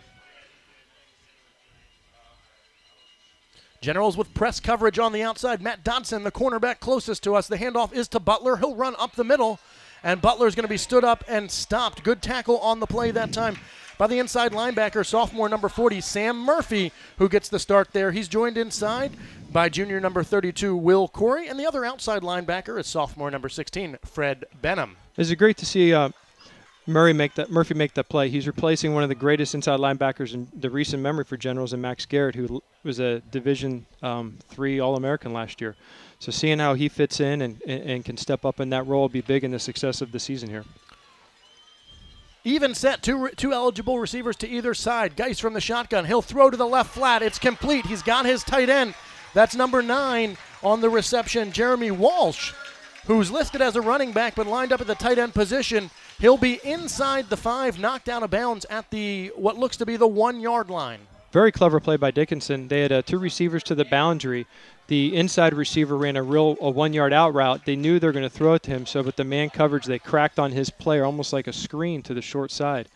Nice design by Dickinson. Correction, it was Billy Berger, number 8 on the reception. Now Jeremy Walsh comes into the ball game. Last year's leading rusher, though running back. He's a junior. Geis will motion him to the right side of the formation. Geis on the quarterback keeper, lunges for the end zone, and he's in. Dickinson College is on the board to start the 2018 season as they take a 6-0 lead. Dickinson motioned out their running back to the backfield, so they went empty. That formation usually results in 2 plays, a quarterback draw or a flare pass, and ended up being a draw. The Generals are off to a little bit of a slow start here, not probably the start they envisioned on offense or defense. They gave up a couple long runs to the boundary, but let's see the adjustments that we make here as we kind of get into the season. Most of the starters for Dickinson returned from last year. We replaced a couple key guys, so let's see how we react. The extra point off the foot of Tristan Golowski is up and good, and so the Red Devils have an early 7-0 lead over the Generals with 9:13 to play in the first quarter. That drive, 9 plays, 49 yards for the Red Devils, taking just over 3 minutes off the clock. The big theme of that drive for Dickinson is they set up with 2 receivers to the field, and they have the kind of a tight end off the ball formation. For those of you who can't see at home, Dickinson's a big check with me, lots of hand signals type team, up-tempo offense. But what they were doing is lining everybody up to the field, and they're running to the boundary. They were pulling the guard back to the field or putting the tight end to the boundary and then running to him to the boundary. But there's a lot of boundary-sized runs, which is where we're weak because we play cover 2 to the short side of the field. The force is not as good. Look for the Generals maybe to adjust and see more quarters, so we'll have a safety that can help quicker to the boundary to fill that run gap. Jeremy Walsh has his kickoff team lined up at the 35-yard line. Generals will counter and spread their kickoff return unit. Back deep are Alex Wentz, the first year, and number 37, Colin Sherman, the senior. The kick will be angled towards Wentz. He'll catch it at about the 10. He's across the 20, working through the right side, across the 30, keeps his feet moving, and is brought down near the 35-yard line. And that's where the second offensive possession for the blue and white will go to work. Let's see the Generals do some of the traditional speed options, get to the perimeter. We ran all interior runs in the first series. One of the things the coaches at WNL were looking at early is how can we match up on the interior of the RO line against their D line. Let's see if they work to get the ball outside a little more. Trey Lachlan now in at quarterback for Washington and Lee. He's joined in the backfield by the senior number 37, Colin Sherman. Lachlan, the sophomore, split series with Richardson. He'll take the snap, speeds option to the left side of the offensive formation. Sherman gets the pitch. He's across the 40, across the 45, and brought down just shy of the 50-yard line. Great block by Charlie Vorderus. Charlie's replacing Whit Hawkins, who's a tremendous blocker on the perimeter. He sealed off the corner, allowed that play to take shape. Charlie Voudouris, the senior, lining up at wide receiver. We haven't given you the rest of the starting lineup yet because it's been moving so quickly, but we will do that for you here in just a moment. Reed Ostrom at the tight end position as Lachlan runs speed option to the right side. This time it's the pitch to Montgomery Owen, and Owen shows the speed as he gets into Dickinson College territory across the 40 all the way down to the 31-yard line. Montgomery Owen is a tremendous first-year player. He's a backup wide receiver last year. The coaches look at him to be kind of in a mold of a player from 4 or 5 years ago named Brett Murray, very explosive, a lot of wiggle. They also have a true freshman at slot back, Josh McDonald. McDonald at the interior slot back position. Both slot backs lined up to the left side of the offensive formation. Stephen McCaffrey out at receiver on the left side. Lachlan will take the snap. This one's an inside handoff to Colin Sherman, and Sherman is stacked up at the line of scrimmage. That looked like an inside give from the Generals. It didn't look like they're reading any exterior defensive linemen or whatnot, but this is one of the matchups. Can we move their defensive tackle and their nose guard backwards? And those are big, thick, sturdy players. 6'2", 278 is Brown, and 5'9", 290 is John McCosey. So we need to work that to get some movement to open up the interior run. 2nd down and 10. Ball at the Dickinson 31-yard line. Speed option to the left side. Quick pitch to Colin Sherman trying to get the corner. He's able to get around one defender and is tripped up across the 25. Brought down officially at the 24-yard line. So what is that, Andy? 4 plays on this drive, 3 speed options. So we're now working the perimeter runs here. One thing about the speed options, which is nice, is we're going to get the big guys on their interior line a little bit gassed. So 3rd and 3 coming up for the Generals. Ball at the 24-yard line. They need to get to the 21. Offense's wide side is the right side of the field as the Generals go right to left here in quarter number 1. Lachlan from the shotgun. Owen comes in deep motion. They'll run the triple option. Handoff is to Sherman, and he'll run up the middle and have near first down yardage. We'll have to see where the ball is spotted. Inside run there, they split out the tight end, so look like a traditional 4-receiver set. And then we end up run inside. Another 4th down. This is going to be 4th and short. We'll see if we sub and or what our play selection is. We haven't had a great movement yet on the interior line. We have a true freshman starting at guard. That could be, until he gets his feet settled, part of the issue. 4th and 1. Lachlan from the shotgun. Hard count. Now he looks to the sideline for the changeup from LaRose. Play clock ticking down to 5 as Lachlan barks out the signal. Speed option to the right side. Sherman is tripped up in the backfield, falls forward, and it will depend on the spot. And neither team is celebrating. It looks like we needed to get to the 21, and it looks like there was a body at the 21. So we'll now take a very scientific measurement of the. I think we're going to the well a bit too much on the speed option. Dickinson is kind of getting a feeling for what we're doing. One thing we haven't talked a lot about, and we'll have a little bit of time while they measure here, is Schaefer Day's out today, so we're playing Jared Cordova as a first-year freshman starting. Coach Carlton's a great O-line coach, but it's hard for a freshman to step in and play against 2 pretty experienced guys from Dickinson. So we're going to have to see how he gets settled. And the measure is out. The ball is short, and the official says turnover on downs. It's Dickinson College football. By about a football and a half, Sherman unable to get the first down. Yet we ran 5 plays that series and 4 were speed options, and the second one they guessed right. Now that was a Laughlin and Sherman series, and we'll probably see Richardson and Brees back in next series as Coach LaRose and the offense are trying to find the right chemistry in the backfield to get some rhythm here. So the Washington Lee defense will be tested here once again. 1st and 10 for the Red Devils. Ball at the Dickinson 22-yard line. Handoff is to the tailback. He'll run straight up the middle, picks up about 2 on the play. We'll take a moment to give you the rest of the Washington Lee starting defense, as we have not given you the defensive backfield. It's senior number 21, Patrick Ryan at cornerback. Junior number 31, Matt Dotson at the other corner. Senior number 5, Thomas Freeland at the free safety position. And junior number 25, Davis Waldrop at the strong safety position.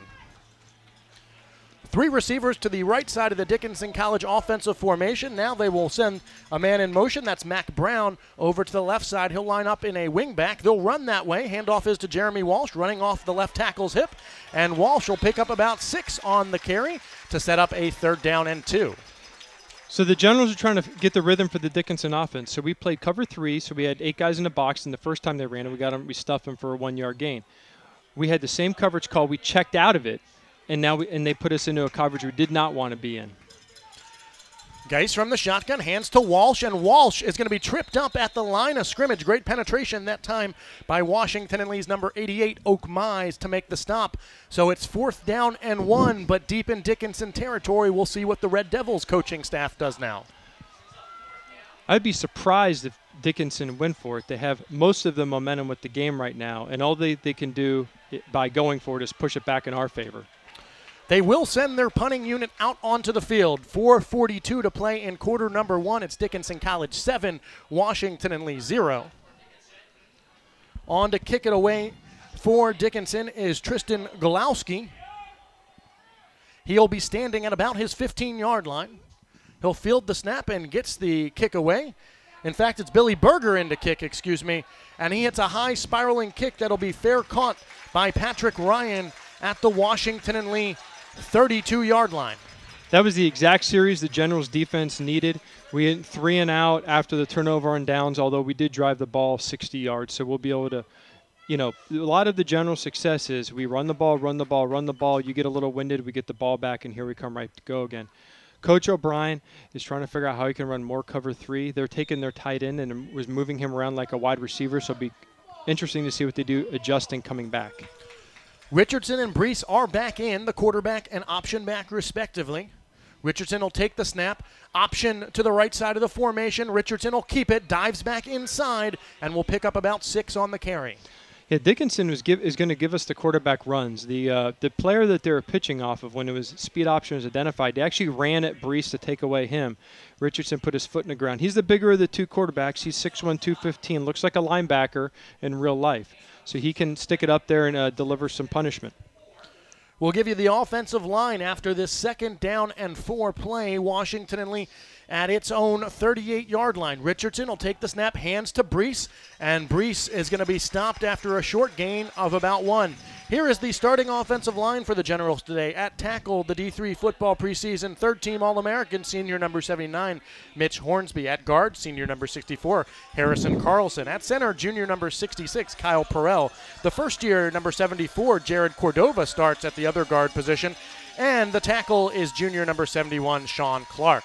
Richardson on 3rd and 3 goes to the air for the first time today, and it's complete in the right flat to the tight end, Reed Ostrom. He'll have a Washington and Lee first down. Great call by the Generals. Everyone's thinking run, run, run. They split out their tight end, which they ran a speed option last time they split him out. The corner's giving him 10 yards. They run a quick hitch. We pick up 10 yards. So it's nice to get some rhythm here. Hopefully we can get Brees and Richardson on track. Josh McDonald and Montgomery Owen are the two slot backs currently as Richardson operates from the shotgun on this 1st down and 10. Ball at the Washington and Lee 48-yard line. Josh Brees directly behind him in a pistol-like formation. Owen comes in deep motion. They'll fake the handoff to Brees. High pitch to Owen. Owen trying to get to the boundary. Spins back in, has nowhere to go, and is wrapped up and dropped in the backfield. About a loss of 1. No, it looks like he got to the line of scrimmage. It was Matt Butts, the senior defensive back, on the tackle for Dickinson. I think Montgomery, we panicked a little bit. The pitch wasn't as good as we were looking for. We had an okay block by Josh McDonald on the edge. If Montgomery just ran that path, could have got 4 or 5 yards. I think he could just panic a little bit and try to reverse course in the backfield. McDonald in the ball game, not originally on the 2 deep due to an injury to Jimmy Johnson and a flu-like illness going around the slot back position group. Handoff, though, is to McDonald on the 2nd down and 10, and he'll run the right side speed sweep for about a gain of 1. Yeah, bring up a big 3rd down here for the Generals. We have not got a lot of movement on the O-line yet. Hopefully we can establish that as the game goes on. That's kind of the big theme right now, is that Dickinson's getting the better of us up front right now, and as the game goes on, hopefully we can turn the tide of that. Colin Sherman in the ball game at option back as Josh Brees' helmet popped off during the last offensive play. 3rd and 9 upcoming for the Generals. Ball at the Washington and Lee 49-yard line. Reverse option to the left side. Richardson will keep it, and he has nowhere to go. Picks up 2 on the play, but well read by the Dickinson College defense. Jordan Hollander, the defensive back, on the stop. Counter option from the Generals. So it's when the quarterback and the running back open up opposite, we pull a guard around and we're trying to pitch it, or the quarterback keeps it opposite of where the option back goes. It's counter option. Going back 2 years ago when Matt Skro was the quarterback, we saw a lot of huge plays of the Generals running the counter option. Again, didn't see it a lot last year because we really didn't run much triple option. We ran a lot of double option in 2017. Bo Sheridan with a booming, spiraling kick that backs up the Red Devils inside their own 10. Fair caught by number 21, Daniel Salamone, at the Dickinson College 9-yard line. Dickinson violated rule number 1 of punt return there. Don't catch a ball inside your 10-yard line if you're going to have your hand up in the air. We want to make sure that ball hits and rolls into the end zone. So the Dickinson Generals got a break there by Dickinson catching the ball. Hopefully we can get 3 and out and flip this field and keep the field flipped. We can get the ball back at midfield if we can get 3 and out. So the clock is being reset. It was at 58.2 seconds. The officials call time, reset it to 1 minute and 7 seconds. So just over a minute to play here in quarter number 1. It's Dickinson 7, Washington and Lee 0, the season opener for both teams here in 2018. The Generals are looking like they're going to come out and cover 3 again to try and take away the run to the weak side by Davidson. We got Freeland walk down in a cover 3 alignment. 2 receivers to the right side of the offensive formation. Busted play as Geis turned to his left. His tailback went to the right. The Generals defense swarms and drops the sophomore quarterback for a loss. Great play by the D-line. But the most experienced unit we have on the defensive side is the defensive line. Almost the entire 2 deep from last year completely returned this year.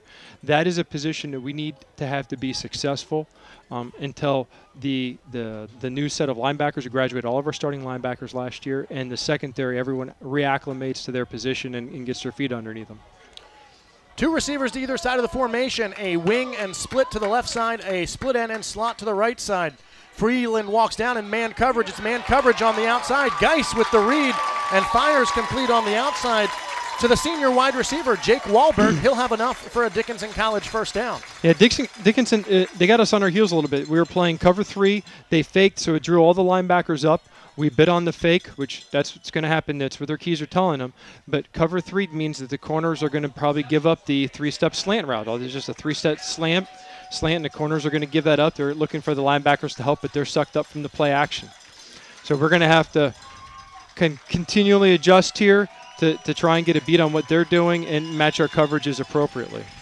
Well, that's going to bring us to the end of the first quarter. The score after the end of one, the Dickinson College Red Devils 7, the Washington and Lee Generals 0. This broadcast of Generals football is being brought to you in part by the Washington and Lee University Store. Owned and operated by W&L, the University Store is located right on campus in the Elrod Commons. The store features a wide range of apparel celebrating W&L, including the Peter Millar Collegiate Collection, offering polos and sweaters for your game day style. If you're looking for workout gear, we have a variety of performance apparel from Nike and Under Armour. All proceeds go back to the Washington and Lee community, helping to fund athletic, alumni, and student programs. The store is open 7 days a week, and you can order online anytime at store.wlu.edu. Matt, after 1 quarter of play here in 2018, any surprises for you? There's no surprises. I mean, I think we're the Generals. I think it's fair to say we're still trying to get on track for the 2018 season. And, where we did things really well last year that folks maybe didn't see is we blocked really well on the perimeter and we graduated players. So we need to see those guys step up. We graduated an entire linebacking core. We need to see those guys step up. So I don't think there's a lot of surprises. We need to play better if we're going to win the game. Both teams switch sides of the field, so Dickinson going right to left now here in quarter number 2 on this 1st and 10 play from the 22. A sweep to the right side of the offensive formation. Minimal gain on the play for the tailback. That's Philip Butler on the carry. Yeah, great play by Freeland. He was the force player. He saw the sweep. He shot upfield. He set the edge, and he made the play. It's a good start to this series here. Now we got 2nd and 9. And we have the entire Dickinson sidelines doing hand signals and various jumping jacks to signal in the next play. Multiple play callers, 2 players with orange hats, bright orange hunting hats to help quarterback Robert Geis see the plays. He's got his tailback behind him in a pistol-like formation. The handoff will go to Butler. Butler running right up the middle. And once again, well played by the Generals front line as a gain of about 1 on the play for the sophomore running back. Yeah, you could see W&L there checking back into cover 3. Anytime that Dickinson has their tight end player next to the line of scrimmage, we're wanting to check into a cover 3 so that we have a better numbers against the run. So we've done a better job at solving that problem. Dickinson's going to try to now play action us a little bit. So seeing how Coach O'Brien and the staff react to that in Dickinson is going to be key here. 3rd and 7 upcoming for the Red Devils. 13:40 to play in quarter number 2. It's Dickinson College 7, Washington and Lee 0. Geis from the shotgun with 3 eligible receivers to the left side of the formation. He's flushed to his left, scrambling, throwing on the run. Tried to hit his man on the sideline. That was Daniel Salamone, and Salamone unable to hold on to the football, and so the ball falls incomplete, and that will bring up 4th down. Good series there by the Generals defense. That's 2 straight series in a row. They did pretty much what they wanted to do. I think that Coach O'Brien has a good feel of what Dickinson wants to do. You know, college football, different than the pros, they don't get preseason games because of their amateur status. I guess they don't need the preseason to practice. Only the pros do.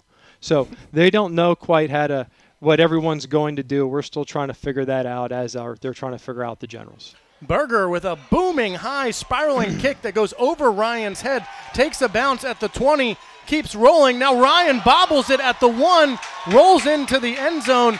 We'll have to see where the spot is. We talked about the 10 deadly sins of punt returning earlier, and Ryan makes a big mistake, and Washington and Lee will start inside their own 1-yard line. Ryan was having conflicting thoughts of like, oh my gosh, 4 things bad have happened. It got kicked over my head. I'm not close enough to get there. It hit. Oh, good. I'll let it roll into the end zone. Oh, no, it's going to stop at the 2. Let me catch it and try and get to the 4. Oh, no, I dropped it and I touched it. I need to recover it before they do. So that was a calamity of bad things that have happened there. Let's see, maybe the Generals will adjust and put 2 kick returners back there, but let's give credit to the Dickinson punter. That kick covered 55 to 60 yards in the air. That was an incredible punt and flipped the whole field position. A 73-yard punt, and now Trey Lachlan, the sophomore quarterback, back in and has a tough starting spot for his squad. He hands it off to Colin Sherman. Sherman falls forward to the 2-yard line. Yep. The WNL is just trying to get the ball up there. If we can get a first down, I mean, right now Coach LaRose and his staff are thinking, we can't even fully line up our punt team. We need 15 yards between the snapper and the punter. We need to get the ball at least to the 5. They'll spot him officially at the 3, 2nd down and 8 for the Generals. Lachlan from the gun, hands to Sherman once again. Sherman keeps his feet moving, drags the pile forward out to about the 6-yard line. I think that Sherman there, that was the first really good cut that we've seen from a WNL back. He pressed the forward A-gap, and he cut it back to the backside A-gap, which is where their linebacker, he rode over the top. That was the first really good cut we've seen. Hopefully we can get in a little rhythm of playing that sort of way. 3rd and 4, ball officially spotted at the 7. Lachlan from the shotgun, Sherman behind him. They'll run the left side speed sweep. Handoff is to Montgomery Owen, and he's losing yards fast. Owen chopped down in the backfield, a loss of 2 on the play. Yep. 3rd time to the speed sweep. When the play started, I thought we were going to see the play action speed sweep, which is a staple of WNL for years. The speed sweep, the play action when they needed it most. There's a famous game against Swanee where we ran this fake speed sweep pass 3 times in a row with 20 seconds left to win the game. And we gave it. I don't know if that was the best call. We haven't had success with that play yet today. So 4th and 5. Ball on the 7. Sheridan's got not a lot of room to get this one away, and he just gets it away. It's an end-over-end kick that bounces at the 35 and angles towards the Washington and Lee sideline, and this will be Dickinson College's best starting position of the day as it went out of bounds at the Washington and Lee 38-yard line. Yeah, I think we have to go back. You know, special teams matter until they don't. Or don't matter until they do, however you want to look at it. No one cares about special teams, but we back up Dickinson. They get a first down. They punt from their 25, but the punt goes to our 1-yard line. And now our play calling changes. We can't get a first down. Anytime your punter's punting backed up, they never kick it as far. And now we gave Davidson a short field. A 31-yard punt, the best starting position of the day for Dickinson. Ball at the Washington and Lee 38-yard line. On the right hash, offense's wide side is the left side. They send 2 receivers that way. Now they'll motion Salamone to the right. They fake the speed sweep. Geis will keep it and run up the middle. He gains about 3 on the carry. Yeah, Dickinson's trying to vary up their offense there. Great play by Trip Callahan. He is able to come across his block, and he made a nice tackle when the quarterback cut it back. I think it's a big series for the Generals here. I mean, I think we need to try – and obviously field goal is best, but I think we need to keep Dickinson out of the end zone here. This is going to be 4 down territory for Dickinson for sure.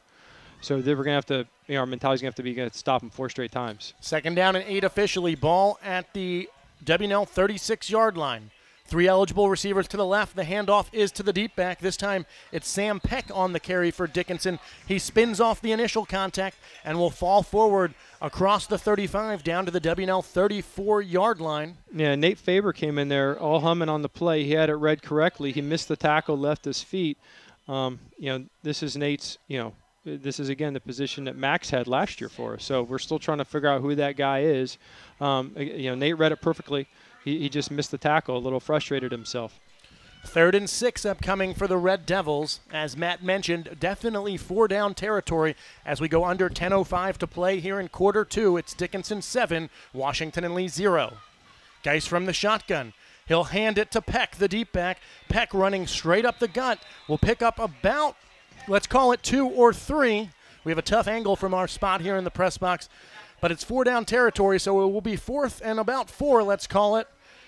Yeah. And Dickinson's offense will stay out on the field. Yeah, good play there by Will Corey. He was our leading tackler against Mountain Union. He's one of the guys with a lot of experience coming back in the inside spot.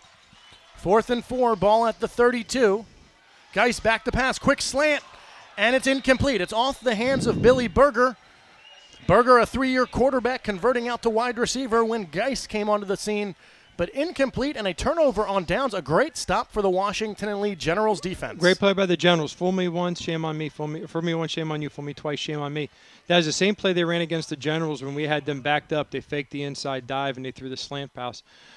A little bit longer situation here. The W&L inside linebacker didn't jump on the run fake as much, and he was able to get in the view of the slant, and then our corner drove on it very well.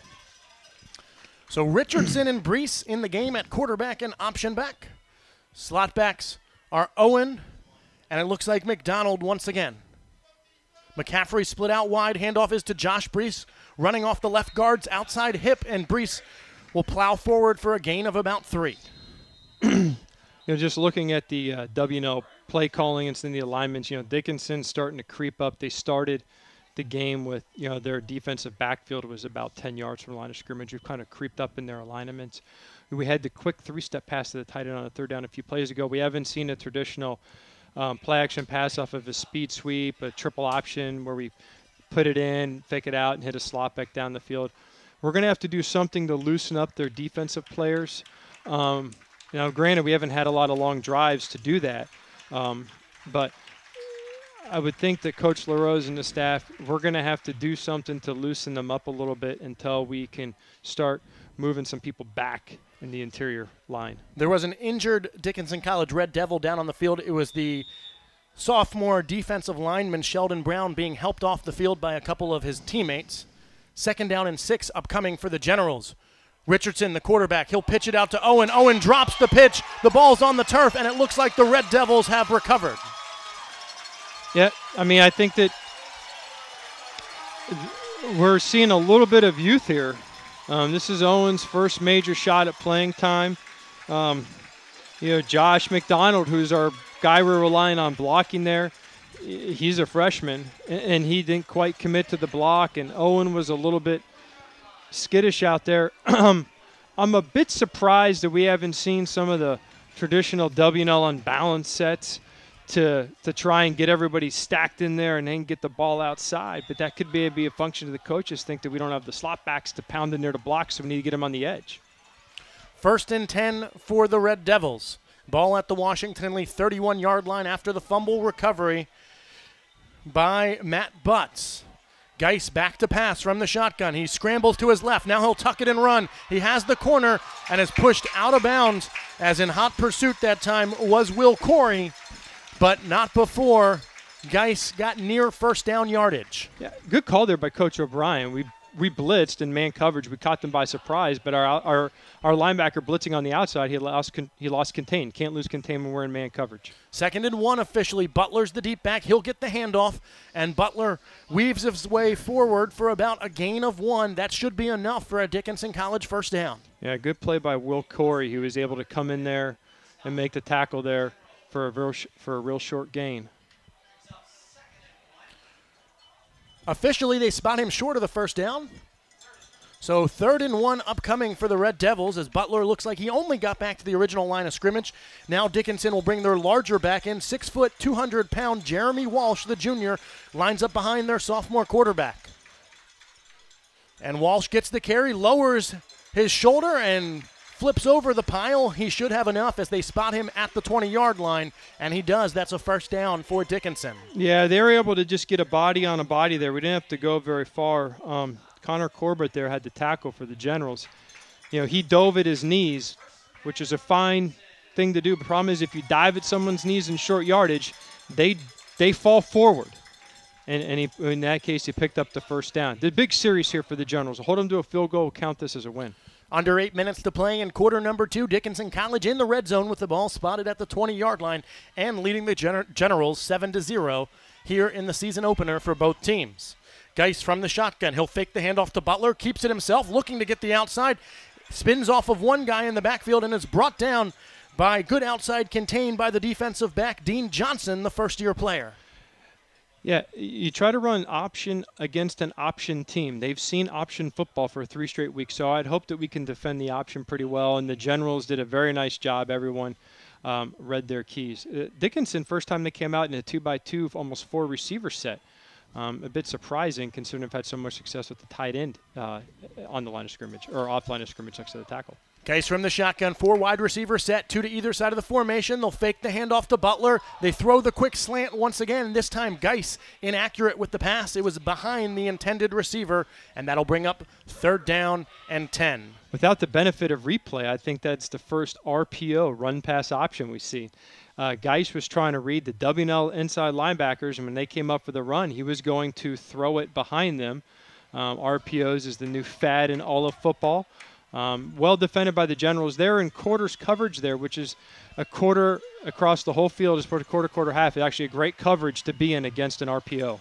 3 eligible receivers to the right side of the offensive formation. Butler's lined up that way as well. Geis looking that way, but he's blitzed from the left side, and it's Will Corey who gets there and strips the football. The ball's on the turf, and it looks like Washington and Lee has recovered it. No official signal yet, but there are more white jerseys in the pile than red jerseys. The white jerseys can at least point that we have it, the old recover and point drill. It doesn't hurt. It looks like Dickinson actually recovers the football, all right, but a loss of 4 on the recovery. Great play by Will Corey there. He followed the quarterback all around and flushed him. He didn't go for the big hit. He went for the quarterback's arm and caused the fumble. I think that this is probably a bit outside of Dickinson's kicker's range, so we'll see them go for it on a 4th down here. Big play here. Big play by Will Corey. That changed a lot of the math for the Dickinson coaching staff. A 6-yard loss officially makes it 4th down and 16. Ball at the Dickinson College 26-yard line. Jeremy Walsh in the backfield directly behind the sophomore quarterback, Robert Geis. 3 receivers to the left side of the formation. That's where Geis is looking, and there must have been some miscommunication between receivers and quarterback as Geis threw it, and all the receivers were still sprinting down the field. This is the first momentum swing we've seen for the Generals' favor. We had a bad fumble on a bad pitch, bad catch, and a bad block. The defense bails us out, gets a 4 and out after giving up a pretty big play on the first play of the series. Everything was swinging in Dickinson's direction. Now we have good field position. We have 6 minutes to go. This is where you'd like to see Generals just grind out this clock, get a touchdown to go into halftime. But we definitely have the momentum starting to swing in our favor. We need to answer. Trey Lachlan in at quarterback. Josh Brees is the option back. Lachlan will keep it on the quarterback run off the right side, and Lachlan will spin forward for a gain of 4. The Generals have now come out with a 2 tight end set. So before we're running a lot of sets where we had receivers and slot backs kind of spacing the distance of the field. And now we're seeing a nice condensed set. This has been a big pattern of the Generals. We like to get guys in nice and tight. Creates more space to run on the edges. Alex Heap is that second tight end that's in the ballgame. Lachlan will take the snap, hands it off to Brees. Brees bounces it to the right side and dances his way forward for a gain of about 4. So that'll bring up 3rd down and 2. Yeah. Just seeing how the Generals are reading these plays and how Brees was kind of finding the holes there. This is the first time in a set that it looks like that everyone's kind of comfortable with where they're standing for the Generals. 3rd and 2, ball at the Washington and Lee 34-yard line. McDonald comes in deep motion. He's the pitch man for this option attack for Lachlan, as Lachlan on the quarterback keeper picks up 3, and that's a first down for the blue and white. Yeah, that play was almost a touchdown. Lachlan is the faster of the two quarterbacks, and if he gets a little bit of space, it could be all over in a hurry. WNL, this looks like they're going to more of a triple option look here, but they got the numbers in tighter. We got a 2 tight end set with 2 slot backs off each tight end. It makes it a little bit easier for us to make some blocks. 1st and 10, ball at the 38-yard line. Speed sweep to the left side as the handoff is to Montgomery Owen, and it's well played by the Dickinson defense as Owen will lose about 4 on the carry. Yeah, that was the second straight time that they've snuffed out the speed sweep. I think we'll see WNL get back to some more traditional sets here. We haven't seen speed option. We saw 1 speed option with Brees in the backfield, so maybe we'll see some more speed options. And again, Laughlin's the faster of the two quarterbacks, so if they play the pitch man, he can take it to the house. The Generals bring Charlie Vudoris back in the ball game and spread him out to the right side of the formation. 2 slot backs that way as well. As Lachlan looking to pass, Dickinson brings the blitz. Lachlan on the move is able to hit Montgomery Owen, and he goes out of bounds at the 41-yard line. Nice play by Owen and Laughlin there. He got flushed from the pocket. They took away the primary receiver. We wanted to throw the 3-step to the tight end. They jumped it. Owen ran to the sideline, and good play by Laughlin. That was big. We picked up about 8 yards there, and now we got 3rd and manageable. 3rd and 7 upcoming. Ball at the Washington and Lee 42-yard line. Split end and slot to the left side. The other wingback is that way as well. Lachlan from the shotgun. He'll reverse pivot and move to his left, fires downfield, and it's picked off by Dickinson. No, the line judge on the far side is coming in saying it's incomplete. Good thing we don't have replay at the Division III level. Looked like he got his arms under that one. We'll take it, though. That's 2 straight passes in a row. That was a little rollout pass by Laughlin. It looks like that. From if you're calling a defense against the Generals right now, the Generals' offense is kind of hunting and pecking around to try and find what works for them, where they can build some rhythm and some drives. I don't think we're quite comfortable yet out there. Lots of new people doing different things for the Generals. Sheridan on to kick it away. Dickinson brings the rush, and Sheridan just gets it away, but it's a high, wobbly kick that only traveled, let's call it 25 yards from the line of scrimmage, as it heads out of bounds, this time to the Dickinson sideline, and officially the ball is spotted at the 39-yard line. Yeah, it was good field position for Dickinson. That's our second bad punt, or kind of short punt. Dickinson has 3 timeouts. Big series for the Generals defense. If we can bail it out again, the offense is going to find its track. There's too many good players and folks that know how to move the ball. The defense needs to kind of bail water here until we can get the offense rocking and rolling. Officially, that ball only traveled 19 yards. 3 receivers to the right side of the offensive formation for Dickinson. Geis turns, hands to Walsh, who was his tailback, and the big fellow runs forward for a gain of 3. Great play there by the Generals defensive line. They ran a read option at Andrew Frailer, only a sophomore. He's seen a lot of game action, been starting since his freshman year. He did a great job reading the dive.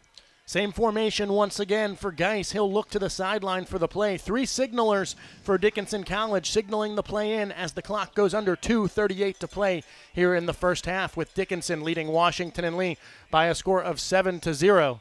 Play clock at 10 as Geis sets the offense.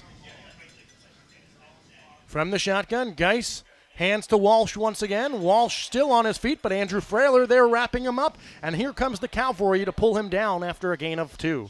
Yeah, Sam Murphy there had the initial contact. He missed it, but Frailer was able to fall back inside.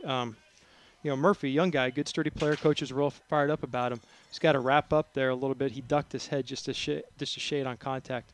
A lot will be told here what Dickinson wants to do with the ball. They get the ball to start the half, so they're in no hurry to score and do something silly because they're going to come right back on the field to start the third quarter. So they'll kind of let this play out. But they're not trying to score right now. They're just trying to go into halftime. 4 wide receiver set for Geis. 2-step drop from the shotgun. Now he'll scramble to his right, throwing on the run, and it's incomplete. Great play by Freeland. He was boxed out. The receiver was in front of him, and he jumped over the receiver's back and hit the ball down. The home crowd wanted some laundry on the field. We were fortunate not to see any laundry. Billy Berger was the intended receiver, and as you mentioned, Thomas Freeland with the breakup. If you're the Generals, you got to be thinking you have 1 minute and 38 seconds left. They're probably thinking if we can just get to halftime with a 7-0 deficit. We've played really good on defense outside the first series, really solid defense. Offense hasn't quite got on track yet. Billy Berger, the punter, this time off the side of his foot, a wobbly kick that goes out of bounds. So where Bo Sheridan kicked it only 19 yards, Billy Berger may have just given the Generals a favor and returned the favor, I should say. Everything I said, disregard, because now Coach LaRose is thinking we have 45 yards to get in the end zone with 3 timeouts remaining. We're going to try and score now. Before, if you had the ball in your 15, unlikely, but now you have the ball on the 45-yard line. You got 3 timeouts. You need a couple explosive plays. The key will be these first 2 plays of the series dictate if we change our calculus on that. An official punt of only 10 yards. Drew Richardson back in the game at quarterback for Washington and Lee. Colin Sherman is his option back. Single split end to the left side for the Generals. Tight end to the right side.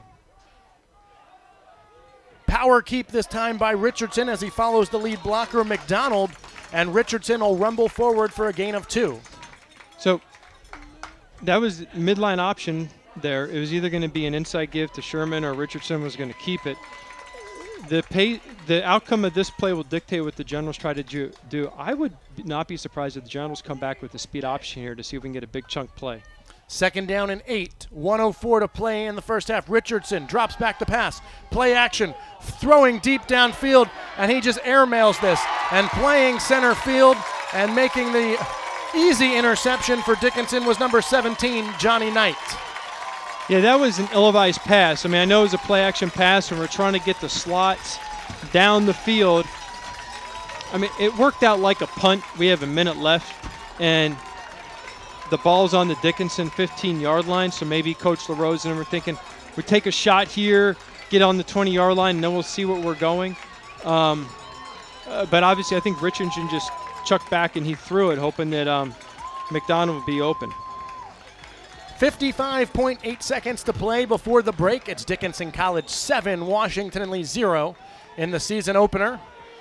The interception has Dickinson College starting with the football at its own 15-yard line.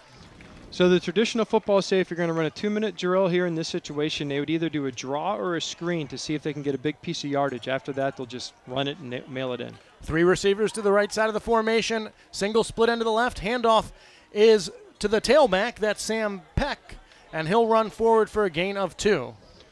Well, it looks like Dickinson and the Generals are probably both going to be content to see this thing go into halftime 7-0. Dickinson has played exceptional on defense. Their defensive line is dictating the pace of the game. Their offense have had opportunities, but they've moved the ball a little bit. They've had some good runs. And I think for the Generals, what you're thinking here is, all right, we're only down 7-0. Rough drive for the defense to start the game, but gosh, have they settled down and played some really good football, and the offense still trying to get on track. 2nd down and 7, ball at the 18 as we go under 15 seconds to play. Handoff is to the deep back once again. And it's Peck who will fall forward for a gain of about 4. And that's going to bring us to halftime with the score. Dickinson College 7, Washington and Lee 0. As was mentioned in the pregame show, openers have not been great for the Generals, losing 23 consecutive road openers. And, of course, the state of Pennsylvania has not been good for the Generals. The last win in the Keystone State coming in the 2010 finale as they defeated Juniata 45-3. We'll be back in just a few moments to help break down the first half and talk about second half adjustments. But before then, Jeremy Franklin had the opportunity to sit down with head coach Garrett LaRose, and here is part 2 of his interview with the new Generals head man. Halftime of the 2018 season opener in the first game for new head coach Garrett LaRose. I'm Jeremy Franklin. You're listening live on WLUR and WLUR All Access, powered by First Team Broadcasting, part 2 of my conversation with Coach LaRose. You were a player on the 2006 team that won the ODAC title. At that time, it was the Generals' first in 2 decades. It was the first time they'd ever been to the Division III playoffs. Now, over the last 8 seasons, you've been on the coaching staff. There have been 4 ODAC titles a couple of other years where the Generals were right in the hunt. Just talk, if you would, about the elevation of the program over the last decade. Certainly. I think we've done a great job of building the program, taking it to new places. And I think one of the biggest things we focused on this fall, being in this position now multiple times over the last 8 to 10 years, is being less focused on some of the external and what people's expectations of us are, and really looking at our potential. Because I think that's something that we learned in 2006 and 10 as a program. We were just really excited to make the playoffs and come back and maybe have an opportunity to be a good team again. Now we have an expectation of a program to be successful. So when balancing those expectations to potential, I think that's certainly been a focus for us. And I think another thing that has helped us this year with some of the youth in the program having graduated, a lot of great seniors, but we had a depth of talent on campus looking to embrace some new roles. I think that's kept us hungry and focused on continuing to elevate the program and not necessarily lean on outside expectations. Josh Brees had one of the most remarkable seasons, not just rookie seasons, but one of the most remarkable years in WNL and ODAC history. Now those outside expectations come. He's preseason first-team All-American. He had a great game in Alliance, Ohio against the Purple Raiders in the playoffs. How is Josh coping with that? How are the Generals maybe helping him to deal with some of the pressure? Well, I think certainly what's great about Josh is although there's certainly evident in his performance the individual talent, I don't think that's something that anyone can hide from if they've seen the Generals in action. It's his ability, his running style, his vision. But at the same time, Josh is a very hungry football player. His commitment in the offseason as a dual sport athlete here at WNL, he's just a guy who loves to compete and is really focused on the next step. And I think the other thing that people wouldn't know about Josh that's a compliment to him is the teammate that he is. I think he's a guy who's focused on getting everyone better around him. Certainly he knows that can benefit him on Saturday afternoons if everyone's going to be a little bit better and focused on their execution. But I also think he's someone who's very team-oriented in the goals and not necessarily going to be driven by his individual successes. Now, at the same time, I think he's going to have high expectations for himself. So we as a staff really focus on we don't need to do that for him. He's going to motivate himself. We need to make sure we're focused this year. I think there'll be a lot more game plans around him after that rookie season, and we have to make sure that we can find ways to keep him very active within the offense. And he's not going to have to go it alone. Colin Sherman very quietly, I think, put together an all-ODAC season last year. You have 2 young quarterbacks who got great experience when Matt Scrow was injured. Mitch Hornsby leading a very talented group of guys up front of the offensive line. Who else are we looking to step up for the Generals on the offensive side? Certainly, you named a lot of guys who bring back a wealth of snaps. I think Mitch Hornsby certainly leads the way up front, but I think we have a lot of guys in the trenches with a lot of experience. So I think that will help make it a little bit easier for some guys who are transitioning to more starting roles. But when you talk about our backfield specifically, I think we have 4 very seasoned players back there in Colin, Josh, Drew, and Trey. Each of them has their own unique running style, which I think is a comfort to me as a coach. You can call a very consistent offense, but it will look different based on your personnel. So I think that's a great thing for us, that a consistency in play still gives us a variance in outcomes. So I think that's something that's important to our offense. And then the consistency we have in the trenches helps us a lot. I think guys that we're looking to emerge this year, certainly Jimmy Johnson is not an unknown name to the Generals offense, but this is his year to kind of shine. He'll take a leadership role on our slot position on the offensive side. I expect him to continue to grow and develop as a player. And then Montgomery Owen and Andrew Ryan have had outstanding training camps. I think they're young, talented guys who, as freshmen, got to sit behind a Josh Malm and a McKenna Johnson and learn how to do it. Now they have to embrace it as their role.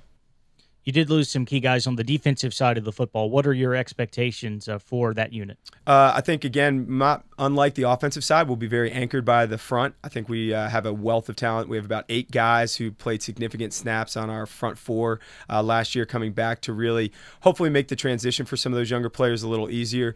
Certainly those guys up front can keep some jerseys off you and clean up the picture. Bringing back Thomas Freeland, who's been a guy back there with a great deal of experience for 4 years to kind of be on the back end.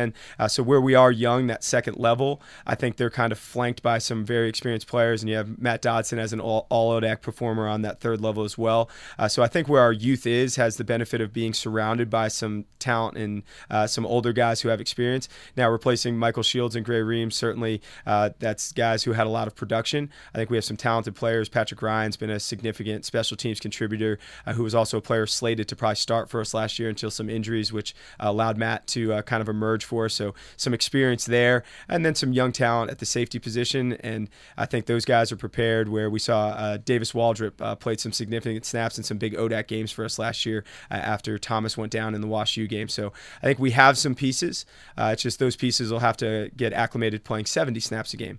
Now that second level, much like I talked about the slots on offense, I think you see a lot of young new faces, but a whole lot of talent. And I think hopefully they benefited last year from watching guys like David Hogan and Max Garrett and Dom Volpe, who have played a lot of snaps for the General, how they went about doing it, and they can embrace that, but put their own stamp on it, because I think it's important. Every team's going to have its own identity each year, so they're going to have to not try to be like last year's team, but find how they can be successful with this year's personalities. Don't want to leave out the third phase. What's the scoop on General Special Teams? Certainly, I think that's a group, again, with our young talent. I think we talk about a lot in our program and our program philosophies. We have 80 to 85 guys out there. So when we're recruiting, we know our young talent is going to engage early. I think there's a lot of fresh faces on campus who have a lot of ability, who will have some opportunities to shine there. Now we also have some consistency.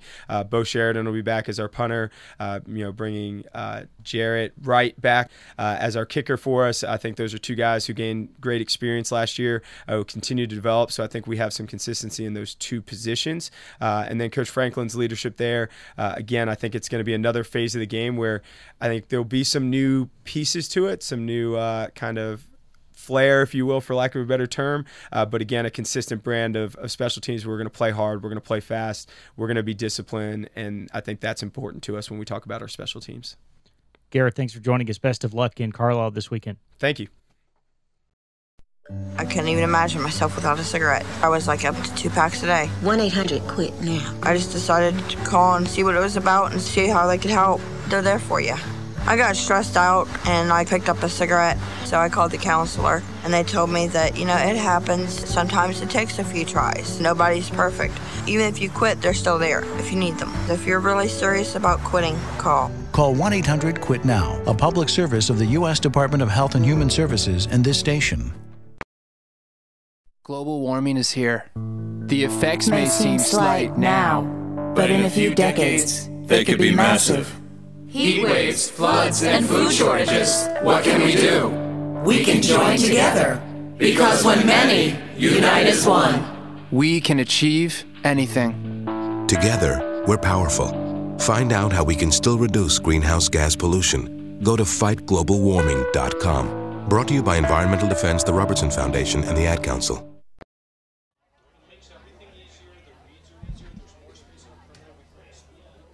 Wasted. He starts flexing for the camera. He refers to his muscles as gunboats. He screams, "How's this for a halftime show?" Jim streaks the field. It's easy to tell if you've had way too many to drive. But what if you've had just one too many to drive? Never underestimate just a few. Buzz driving is drunk driving. A public service announcement brought to you by the U.S. Department of Transportation, the Ad Council, and this station. Okay, Jimmy, we just need to pick up some light bulbs. Which ones are we supposed to buy, Grandpa? Well, we can save money by using an energy-saving incandescent CFL or LED. How about this bulb? We need to replace a 60-watt bulb. That one is 800 lumens, so it should do the trick. Lumens? Lumens tell us how bright the light is. The more lumens, the brighter the bulb. Grandpa, you're pretty bright yourself. Lumens, the new way to shop for light. Learn more at EnergySavers.gov. I don't need to start saving. I'm years from retirement. Floods don't happen here. This chest pain is just a little indigestion. This isn't a flood zone, right? People have an amazing ability to deny obvious risks, like flooding. Yet floods happen in all 50 states. Fortunately, it's easy to find out your risk. Just visit floodsmart.gov or call 1-888-RAIN-022. Brought to you by the National Flood Insurance Program. I need answers to my tax questions. Where can I find them? Need answers? Try our interactive tax assistant on irs.gov/ITA. Simply select your tax questions, Provide your information and it gives you answers. Also, check our Help and Resources page and try our online tax map. 5,000 tax topics from A to Z. Plus, you can access forms, publications in a variety of formats. Doc, remember me? Not now, Trig. Hi, I'm Dr. Donica Moore. You've heard about good and bad cholesterol, but how about triglycerides? Keep me under 150. Normal triglycerides are under 150. High triglycerides increase risk of heart disease. For women, that risk goes up even more. 150. The forgotten fat triglyceride needs attention. So please ask your doctor about the forgotten fat triglycerides. For more information, go to forgottenfat.com. A message from Sister to Sister, working together for healthy hearts. Sparky the Fire Dog here. Make sure your family has a fire escape plan, and they practice it twice a year. One important thing to practice is get low and go. If you see or smell smoke, it's important to get low and go. Protect your family from fire. For more information, visit sparky.org. We want to keep you, your family, and your community safer from fire. This message brought to you by the National Fire Protection Association and your local fire department. Visit sparky.org. And welcome back to Carlisle, Pennsylvania. Halftime here between Dickinson and Washington Lee. It's Dickinson with a 7-0 advantage over the Generals here in the season opener. The lone score in the game, a Robert Geis 1-yard touchdown run, capping off a 9-play, 49-yard drive that took 3 minutes and 40 seconds. That was at the 9:13 mark in the first quarter. For Washington and Lee on offense, there's not much positive to say. 101 total yards, 85 of those on the ground. The Generals losing the time of possession battle, only having the ball for 14 minutes and 1 second, and they've turned the ball over twice. 1 interception and 1 fumble lost. For Dickinson College on offense, fairly effective given that they've had a short field for most of their offensive drives. 98 total yards, averaging 3 yards per play. They've converted 3 of their 8 third downs compared to just 2 of 7 for Washington and Lee. And ultimately, they have won the time of possession thus far, holding the ball for 15 minutes and 59 seconds. Looking at the statistics individually, the quarterback play for Washington and Lee, Trey Lachlan, 2 of 3 for 8 yards. Drew Richardson, 1 of 2 for 8 yards and 1 interception. Running the ball, those 2 individuals, Drew Richardson, 4 carries for 13 yards. Trey Lachlan, 2 carries for 8 yards. The other rushing attack members for the Generals struggling to get going here. Colin Sherman leading the way right now, 4 carries for 23 yards. That's 5.8 yards per carry. Josh Brees, 6 carries for 19 yards. Montgomery Owen, 6 carries for 14 yards, averaging 2.3 yards per carry. For Dickinson, Robert Geis, 4 of 9 throwing, 37 yards. He's got that 1 rushing touchdown we mentioned. That's 1 of his 6 carries for a total of 4 yards. Philip Butler, the leading rusher for the Red Devils, 8 carries for 31 yards. Jeremy Walsh, 6 carries for 16 yards. Sam Peck, 4 carries for 10 yards. Jake Walbert has the longest reception of the day, 1 catch for 17 yards. Daniel Salamone, 1 catch for 9 yards. Billy Berger, 1 catch for 8 yards. Defensively, the Generals have played pretty well, Matt. Will Corey is the leading tackler thus far. 4 tackles for the Generals. Davis Waldrop also has 4. So does Sam Murphy and Trip Callahan. And then in the defensive backfield, we've seen Thomas Freeland with the big breakup. For Dickinson defensively, they've had James Turner lead the way, 12 tackles. Matt Butts with 5 tackles, as well as that fumble recovery in the first half. Johnny Knight with the interception as well. He has 4 tackles, too. We've rattled off a bunch of numbers. They really don't matter. The score is all that really matters, 7-0 right now. But I know we were talking off air. It just seems like right now Washington and Lee is a bit disjointed. Yeah, I think the big thing is right now it's very apparent that we return our defensive play caller from last year. Coach O'Brien has done a great job of settling the defense down. They moved the ball pretty easily in the first series, and now we've settled things down. We've stopped them on a bunch of short fields. We got a turnover on a 4th down. He's done a great job. On the offensive side, Coach O'Brien and Bobby Jones and Coach Kyleton, they are still trying to find their way. I think they're trying to figure out who's calling the plays. we couldn't get an answer before game, and the play caller left from last year, and there's a lack of rhythm on the offensive side. I mean, just looking at the stats, you don't have to be a statistician or deep dive analytics to go. Josh Brees had 6 carries, and Montgomery Owen, who's a really great young player, he had 6 carries. But Josh Brees is our returning All-American running back, and he had 6 carries. So we need to get the ball into the hands of our playmakers a little bit more. Sherman, you would never know it, but he's averaged 8 yards a carry, or was it 6 yards a carry? So I think that right now it is apparent that we have a disjointed play calling. We're still trying to figure out the nuances of who's going to be calling the play and how who's thinking about the play that's coming up. And I think that the Generals are lucky to be down 7-0 right now. This could have easily been a 14-17-0 deficit because we've given them a bunch of short fields. Yeah, I think you have to note that it's been nearly impossible for the Generals to maintain a drive, and I think that's hurt them. They've been unable to get into a rhythm. They're switching their quarterbacks and option backs in and out of the ball game, but they're in short bursts, and because of that, no one's established a presence. Wouldn't be surprised if you see more of Josh Brees in the second half. I think, as you note, that's an adjustment that has to be made.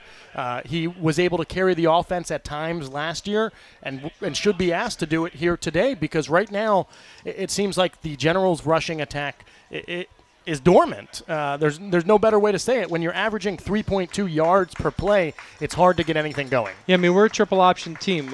If you're defending a triple option team as a coach, you usually win the game if you hold them under 275 yards, 300 yards rushing, which is a lot of yards to give up rushing. But if you don't pass the ball, it's not a lot of total yards.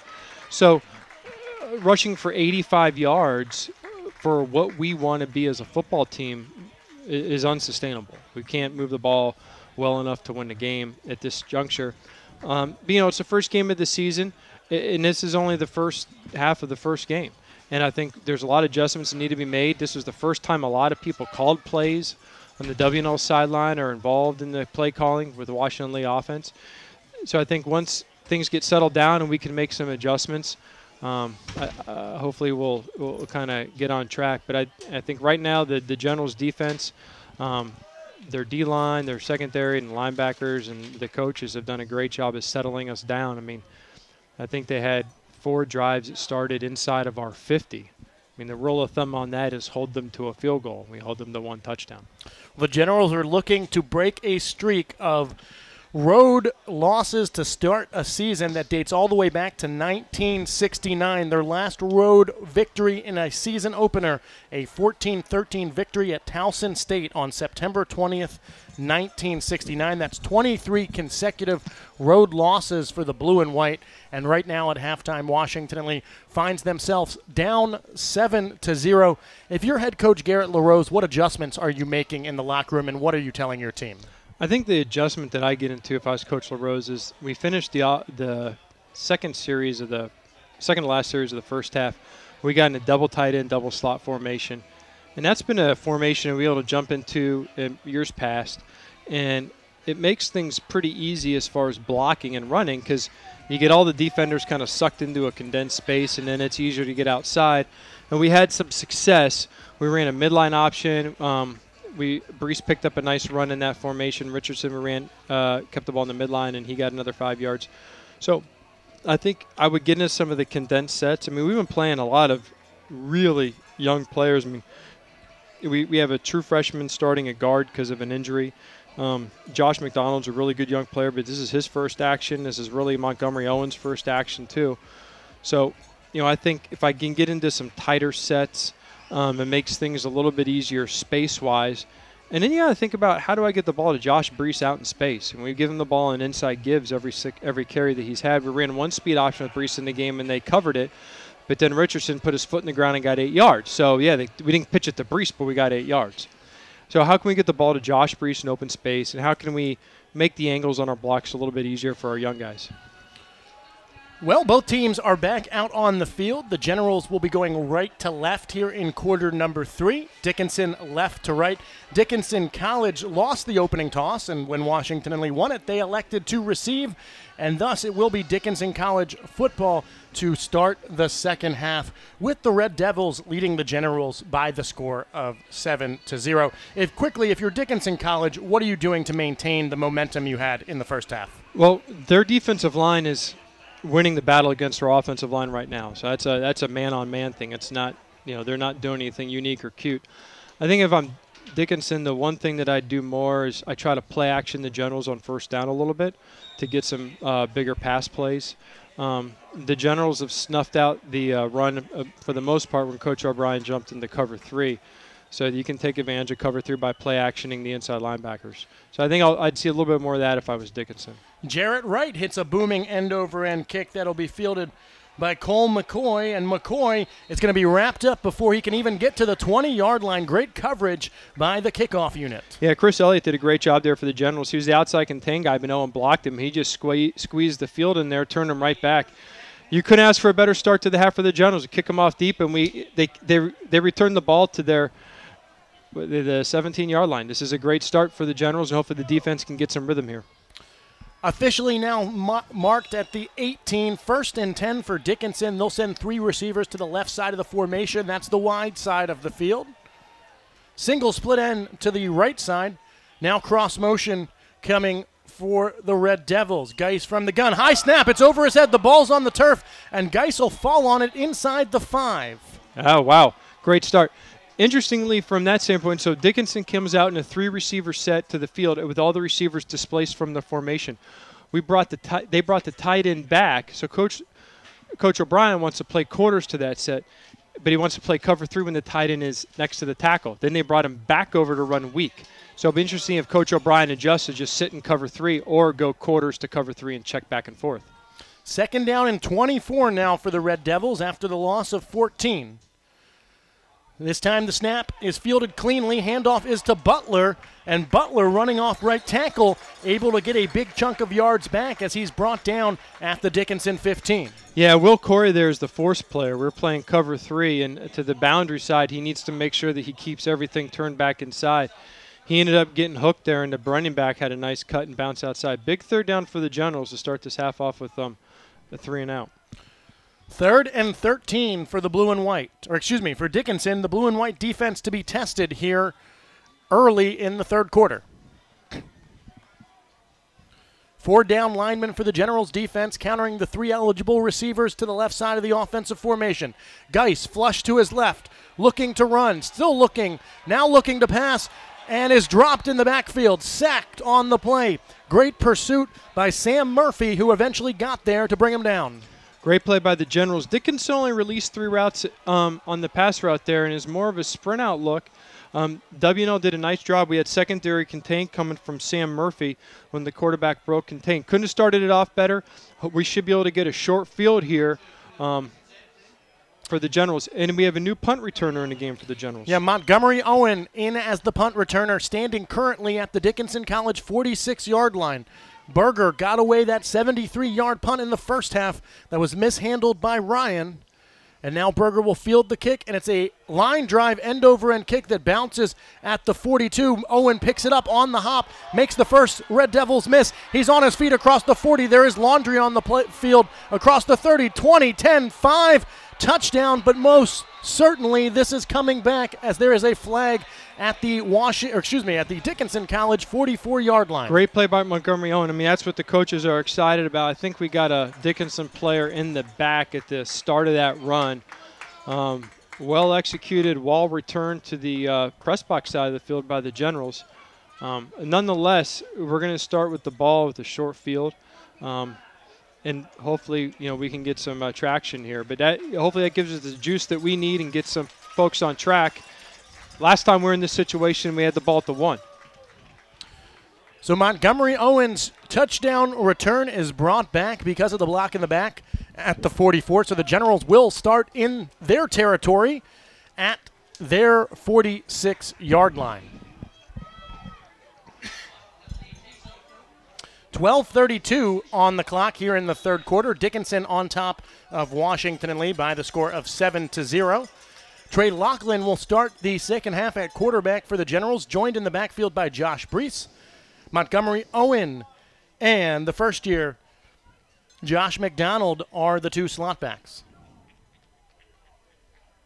Lachlan from the gun, speed option to the left side, pitches quickly to Brees. Brees makes a couple of Red Devils miss, but is swarm tackled down after a gain of 2. Yeah, Josh did a good job getting the yards he got. Montgomery Owen missed the block on the force player for Dickinson. That's the player who's in charge of turning the ball back inside. We did not get that player blocked. 2nd down and 8 for the Generals. Ball on the near side hash. Offense's wide side is the right side of the field as the Generals go right to left here in quarter number 3. Lachlan moving his slot backs to that wide side. He has a split end that direction as well. Reed Ostrom, the tight end, on the backside. That's the left side. Lachlan from the gun. Speed option, quick pitch to Brees. Brees trying to get to the corner. Stiff arms one defender, has the corner, and is run out of bounds in Dickinson College territory. Let's see where they mark him. It looks like it will be at the Dickinson College 49-yard line. There is a Red Devil that is down on the turf on the far sideline. Yeah, that same play for the Generals, going back to the wide side of the field, running speed option, trying to get Brees in space. The challenge for the Generals right now is that, if you're to, we got a little bit of time here, if you're looking back to last year, when we pitched the ball, our blockers obliterated the perimeter defense players for the opponents. And right now, we're not winning those battles. And because of that, it's not as clean when we're pitching the ball out in space. The key battles here for the Generals, if we're going to run the ball like we want to, is how well can the Montgomery Owens and the Andrew Ryans and the Josh McDonalds, how well can we block on the perimeter? This is a physical offense that the Generals run, and without effective blocking at the point of attack from even the skill position players, we're not as good. You talked about it earlier today. Josh Malm was 205 pounds. You've got two guys on the field right now that are 175 and 185 respectively. Those are tough matchups against large linebackers and defensive ends. Trey Lachlan from the gun. They'll run speed option to the left side. Quick pitch to Josh Brees. Brees trying to get to the outside. Makes one guy miss. Tiptoeing the sideline, but steps out at the 47. And now a late flag comes in from the referee. I think they're going to get Montgomery Owen for a hold here. I don't know if he held him or the Dickinson player held Montgomery Owen.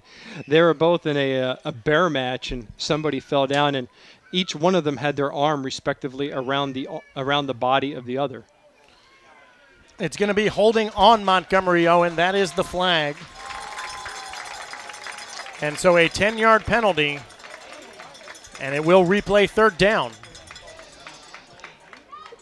I think we're certainly capable of busting a big play here. I think that if we can get this into as good the defense is playing and Dickinson running the ball well, I think if we get this to a 4th and 5, I wouldn't be surprised if Coach Leroy goes for it. So after great starting field position and a touchdown punt return called back, it's now 3rd and 14 for the Generals. Ball at the Washington and Lee 41-yard line. The offense going in reverse. Lachlan fields a low snap, rolls to his right, fires and throws, and it's broken up. Broken up on the outside by Jordan Hollander, and that'll bring up 4th down, and here comes the punting team for the Generals. Yeah, Laughlin just had to put a little bit of air on that ball. We had McCaffrey open there, and all he had to do is put a little air on the ball. He was behind the Dickinson defender. We threw a line drive pass, and the Dickinson defender was able to kind of get his hand on it, almost picked it off. A missed opportunity for the Generals, and now Bo Sheridan will have to punt the ball away. He'll field the snap at about the 28, gets the kickoff at the 30. A lot of pressure. It bounces at the Dickinson College 30, takes the Washington and Lee roll, and settles inside the 30 at the 28-yard line, let's call it. And that's where the Red Devils will go to work, dodging a bullet. Actually, you could call it dodging 2 bullets. First, a punt return by Montgomery Owen called back, and then the Generals' offense still stuck in the mud. Yep, we kind of consistently shooting ourselves in the foot right now. We're not getting the blocks in the perimeter. Then when we get them, we hold on the perimeter. I think a hopefully Coach LaRose and our offensive staff can condense the formations to just create more and more space by alignment on the next series. 4 wide receiver set this time for Dickinson, 2 to either side of the formation. Handoff is to their tailback. That's Butler. Butler running off right tackle, trying to pick up yardage any way he can, and he does weave his way forward for a gain of 3. Good job there by the Generals' defensive line. This is a play that Dickinson came back to with earlier. I mean, their primary way of running the ball against the Generals is to run the ball to the boundary. It creates a little bit of awkwardness for the defense because you want to defend the field. 2nd down and 7 for the Red Devils. Check with me play call as the signal comes in from the sideline. Same set as the play before. A split and slot to the far side. A wing and split to the near side. Butler is the deep back. He'll get the handoff, running this time straight up the gut, and it's well played by the Generals' front line. In to make the stop was number 75, the junior, Trip Callahan. The way the script of this game is evolving, Dickinson is pretty content to sit and let their defense play right now. There's no reason for them to push it. Their defense has been dominating the Generals' offense for most of the game.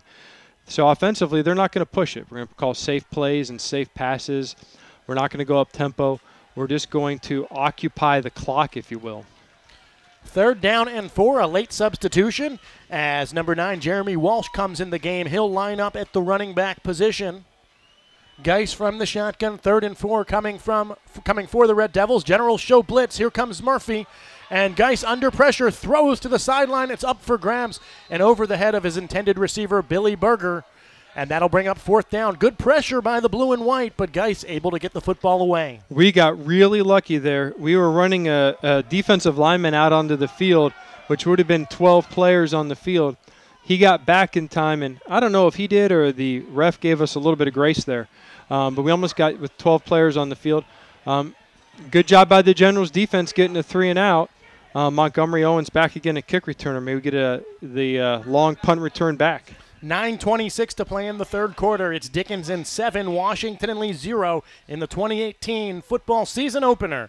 Berger fields the snap, a high spiraling kick that'll have Montgomery Owens backpedaling. He catches it at the 18, cuts back at the 20, makes a couple of guys miss, and is upended at the 25-yard line. You know, Montgomery did a great job there getting back and catching the ball. It was certainly over his head. I mean, the punter for Dickinson's erratic. He doesn't send it 55 yards in the air every time, but sometimes he's caught it. It's really pushed us back. But he did a great job getting back and catching the ball. Let's see what the Generals come out and do on offense. We're, hunting and pecking around. Can we find something that works and puts our players in a position where we can get some movement? So the Generals will take over at their own 26-yard line. Drew Richardson in the game at quarterback. Colin Sherman is the option back. Montgomery Owen and Josh McDonald are the slot backs. McDonald is in motion to the right side. Richardson on the keeper, and Richardson will dance forward for a gain of about 1.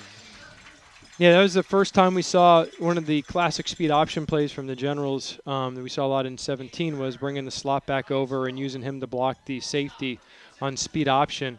We also condensed the formation and got into a kind of traditional, what you would call a traditional set for W&L, which is one tight end and then a receiver out wide. So let's see if we stick with this and get into some familiar plays for a lot of our returning backfield. Split end to the wide side, tight end to the far side of the field. As speed option is run to that left side or wide side of the field. Richardson, the quick pitch to Sherman, and Sherman only able to pick up 2 yards on the carry, brings up a 3rd down and 6. Yeah, that was good pursuit there by the Davidson safety. Number 28, Taj DeFrance. We did not get him blocked, and he's a corner. We did not get him blocked, and he's able to come up and set the edge. 3rd and 6 for the Generals. The ball at the 30-yard line on the near side hash. Richardson back to pass. Dickinson brings the blitz. Richardson on the run, and he throws it straight into the ground at the feet of his intended receiver, Josh McDonald. Yeah, he had Montgomery Owen there open on the second level of a flood route, which is the number 1 receiver runs a go route, second receiver runs a 10-yard, kind of looks like a big sail, and then the third receiver runs a flat route. And the second receiver, the receiver behind the flat was open, but we were under too much pressure to kind of see it. We were doing a little roll where we step up and then try to roll outside. We did not see it well enough to get the ball downfield. So Sheridan will kick this one away. Dickinson's been close on a couple. This one they will not get to. It's a high spiraling kick that Daniel Salamone will field at the 30. He calls for the fair catch, and that's where the Dickinson offense will come out to start this offensive drive. That was a great punt by Sheridan. And that was a nice high punt, probably about 45-yard net with no return. Can't ask for more. A booming kick, a spiral, and Sheridan's has been a little bit erratic today, as Dickinson has certainly brought the pressure on his punts. A 40-yard punt to the nose for Sheridan, and it will be Dickinson College football, 1st and 10 at its 30-yard line. Geis from the shotgun. He'll run speed sweep with Salamone coming from the left side of the formation to the right side. Well read on the outside that time by Washington and Lee's number 22, Dean Johnson. I know the coaching staff really likes him in the defensive backfield. Yeah, the coaches think that he's going to be the next really great defensive safety for the Generals. They're really high on him. Anytime you put a true freshman back on the defensive backfield, I mean, defensive linemen don't get talked about for losing games. Linebackers don't get talked about for losing games. Defensive backs do. So to be a true freshman starting speaks a lot, very highly of what the coaches think of him and his ability. 2nd down and 8, RPO called, and it's thrown to the outside to Salamone. He slipped on the turf. His knee hit the ground at the 30, so a loss of 2 as they faked the handoff to Butler and then threw it outside. Correction, it was Walbert on the reception and Walbert slipping on the cut. Yeah, great job by Elliott there. They ran a little RPO screen, and they came and cracked on Elliott. He is able to win on the outside to turn it back inside. Davidson thought that the crack block would be able to keep the ball, kind of funneling to the outside, but Elliott did a great job turning it back in. And again, 3rd and long for the Generals defense. See if we can get a stop. 3rd and 10, 2 receivers to either side of the formation. Geis from the shotgun, drops back to pass, steps up in the pocket, throwing deep downfield. He's got one-on-one coverage, and it's incomplete. Incomplete. He was looking for Waldrop. Dean Johnson there in the coverage again. Generals are in a cover 2 there. They did a great job of taking away all the routes. It's just 3 verticals by Dickinson. So we have started the second half with 5 3-and-outs in a row.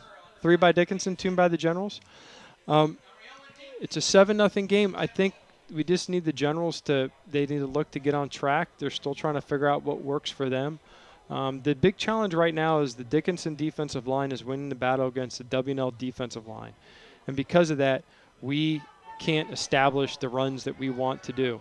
Montgomery Owen fielding the line drive punt on the hop, trying to get to the outside, gets a nice block on the outside. Owen on his feet as he crosses the 50 and finally tripped up in Dickinson College territory at the 40-yard line. A great block on the outside to spring Owen. Yeah, great block. The key block was almost a flag by Owen Roberts. It looked like, depending on which color jersey you're pulling for today, either he had his hand on his back or it was just on his back. But either way, the ref did not pull the flag. I actually think it was a good no call. The players for Dickinson was kind of out of control. So we got a short field by the Generals here, and Brees and Laughlin stepping in for the offense. And the sophomore quarterback will send his offense to work. And another wrinkle to the offense with Josh Brees getting the handoff and running straight up the middle. A triple option fake, and that time, Matt, the slot back was Colin Sherman. Yeah, so Andy called this at halftime. Are we going to see Colin Sherman, or a former slot back when he was younger, on the field? And sure enough, we do. It gives the defense one more thing they've got to think about. 2nd down and 5. Sherman comes in deep motion. They'll hand it to Brees once again. Brees running up the middle, and Brees keeps his legs moving and will pick up about 3 yards. Past 2 plays are the first times it looks like the Generals were winning the battle at the line of scrimmage. And for the Generals, you have your 2 best offensive players are Colin Sherman and Josh Brees. And with them both on the field together, that certainly creates an issue for the defense. 3rd down and 2. Tight end to the left side of the offensive formation. Split end to the right side. Sherman comes in deep motion. Handoff is to Brees. Big hole up the middle, and Josh Brees has broken it open, and Josh Brees has found the end zone. Touchdown, Washington and Lee. That was great. Same play 3 times in a row. Looked like triple option, and they gave it to Brees every time. I don't know if they were reading the defensive end or that was a guaranteed give, but it looked like we got some space in there. And getting back to what things that we do well, the base formation for the Generals for years has been a tight end with 2 slot backs. We haven't been a get a lot of slot backs on the field type of team, and that's exactly what we jumped into there. The O-line is winning the battle on that time. We got 3 good pushes up front. Now also we run the ball, so we're taking a toll on the Dickinson defense, and maybe they're getting a little bit tired. But that's exactly what we needed to put some juice into the WNL, into the legs of the Generals players there. The extra point off the foot of Jarrett Wright is up and good, so we are knotted at 7. It's Washington and Lee 7, Dickinson 7 with 5:18 to play in the third quarter. One thing I'd add to your analysis, Matt, from my vantage point, it looked like both the defensive end and linebacker to the near side, to our side of the field, were also tracking Colin Sherman as he came around because he's a bigger threat on that triple option if Lachlan was to keep it and pitch it to Sherman, and that may have spread out the linebacking core and defensive secondary a little bit more to allow Josh Brees, once he got to the second level, to break it open. Yeah, certainly Sherman has a more experience. It's hard to say if the Dickinson guys were, Sherman's in a game, we need to pay more attention to him. But we have been running the ball more to the perimeter. So they could be seeing a guy in motion thinking, here comes a perimeter play from the Generals. You got to establish a tendency to open up an opportunity somewhere else. We ran probably 7 speed options on our last 2 series. I guess 5 speed options on the last 2 series. It will be very interesting if WNL comes back with Sherman as a slot back. Having him there as a bigger body for blocking and a more experienced player, that may just be the ticket for us for these younger players to develop and allow for get our best players on the field. Jarrett Wright with a booming end-over-end kick that's brought out of the end zone by number 3, Cole McCoy, and he is met by a wrecking ball. Junior defensive end Riley Bartlett on special teams flying down the field and upends Cole McCoy. Can't complain about the kickoff coverage there. They catch the ball at the 3, put him down at the 20. Big series here for the Generals. We get another 3 and out. We've had 4 or 5 straight 3 and outs by the Generals defense. Starting to find a little bit of rhythm on offense, and maybe this is just the ticket that we need to start establishing Generals football as we know it. So Robert Geis, the quarterback, will send 2 receivers to either side of the formation, single back behind him as he operates from the shotgun. He'll turn, hands it off to the deep back. That's Peck this time. Peck running off left tackle. He's strung out and dropped. It looks like no gain on the play. Yeah, great job by the Generals there. Interesting now, Dickinson has been pretty content to come out with 3 receivers and 1 tight end and 1 running back, and now they're coming out with 2 receivers to either side, 4 receivers on the field. Now that the game's tied up, they got to start moving the ball here more effectively than just sitting back and sitting on the lead. Same set as the play before. The only difference, Peck now offset to Geis's left. Wide side of the field is the right side. That's where Geis is throwing. It's complete on the outside. He's got his man. That's Pat McCain, and McCain will pick up about 4 yards on the reception. Yeah, nice 3-step pass there by Dickinson. The weakness in the quarters coverage that the Generals are running is to the outside short patterns. He actually wanted to throw it to the inside slant. Geis has a good arm. He's not a very strong thrower of the ball, so the inside receiver's an easier throw. We took that away and we threw it outside. It was well done by Dickinson and WNL. That was a weakness of the coverage. 3rd down and 4, 4:09 to play in quarter number 3. Geis from the shotgun. 2 eligible receivers to either side of the formation. Same pass pattern to the near side as Geis was looking for Berger. He threw it a little high. Berger had a chance, but he couldn't get there. Good coverage on the play by Matt Dodson for the blue and white. Yeah, 3-step drop, 3-step pass there. The Generals were blitzing, so they were going to play with loose coverage on the outside. I thought it was a good call by Dickinson. It was just a high throw by Geis. And so now Berger will look to kick this one away. 4th down and 4, ball at the Dickinson College 26-yard line.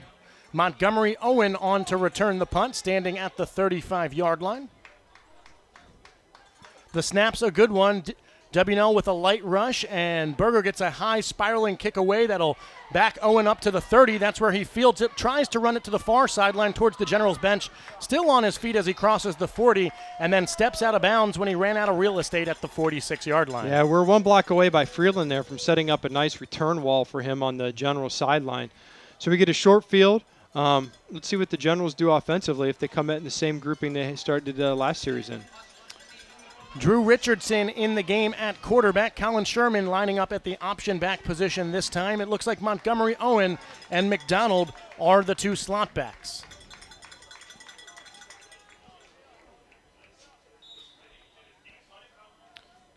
First and 10 for the Generals. Ball at the Washington and Lee 46-yard line. McDonald comes in deep motion. Handoff is to Sherman. Sherman running up the middle. And Sherman will be stacked up after a gain of 3. Yeah, so that is a design give there by the Generals. So we had Owen was the slot back to the play side, and he's just trying to box out the defensive end, and he literally tried to box him out. But Generals are giving that ball all the way. It looks like option, but it's just inside run. Montgomery Owen on the right, at the right side slot back position, and he'll come in cross motion this time. The pitch is to Sherman on the speed sweep. Sherman mishandles the football. Ball still on the turf, and it looks like Dickinson College has recovered it. Yeah, there's a fatal error there. The pitch was okay. It was really quick to Sherman. I thought that Richardson got it out to Sherman a little bit before he was expecting it. Hit him right in the hands. It wasn't a high pitch or low pitch, but it looks like it just got to him a little quicker than he expected it. The Generals' defense is in now a familiar position of having a short field. Jordan Hollander with the fumble recovery for Dickinson. And as Matt just noted, Dickinson College starting in Washington and Lee territory. Ball at the 44-yard line on the near side hash. Two receivers to either side of the formation. The left side is the wide side. Geis back to pass. He'll throw a swing pass to the right side. That's the short side to his tailback, Butler. And Butler spins his way forward for a gain of about 4.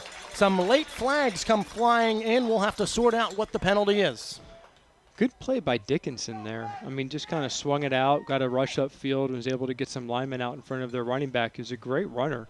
Only a young guy, Butler, but he can run. He's got really good vision. But I would say we caught a break there, Andy. Getting, first and 10 play in your own territory, giving up a 10 yards, and now pushing them back to a first and 15. That's about as good a break as you can look for. Yeah, penalty if you did not hear it because our crowd mic didn't pick it up. Personal foul block below the waist on Dickinson College, so it brings up first and 15. We're under 3:10 to play in the third quarter. It's Washington and Lee 7, Dickinson College 7. Thanks for joining us on 91.5 FM WLUR Lexington. Geis from the shotgun. 3 eligible receivers to the left side. Play action. He'll look left, fires, and it's incomplete. That should be a flag on Dickinson. So that was another RPO, but 21 was blocking downfield before the ball was thrown, which is the problem with RPOs, is that one half of the team thinks it's run, the other thinks it's pass. But that should have been a flag on Dickinson for downfield blocking. Zion Jenkins was the intended receiver, and it looked like the ball just went right through his hands. So it brings up second down and 15, ball at the Washington and Lee 49-yard line.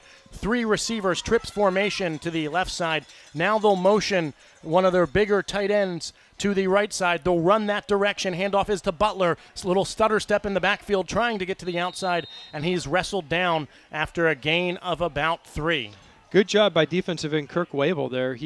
They're reaching him, and he did a great job stretching the play out. We did not have great force there.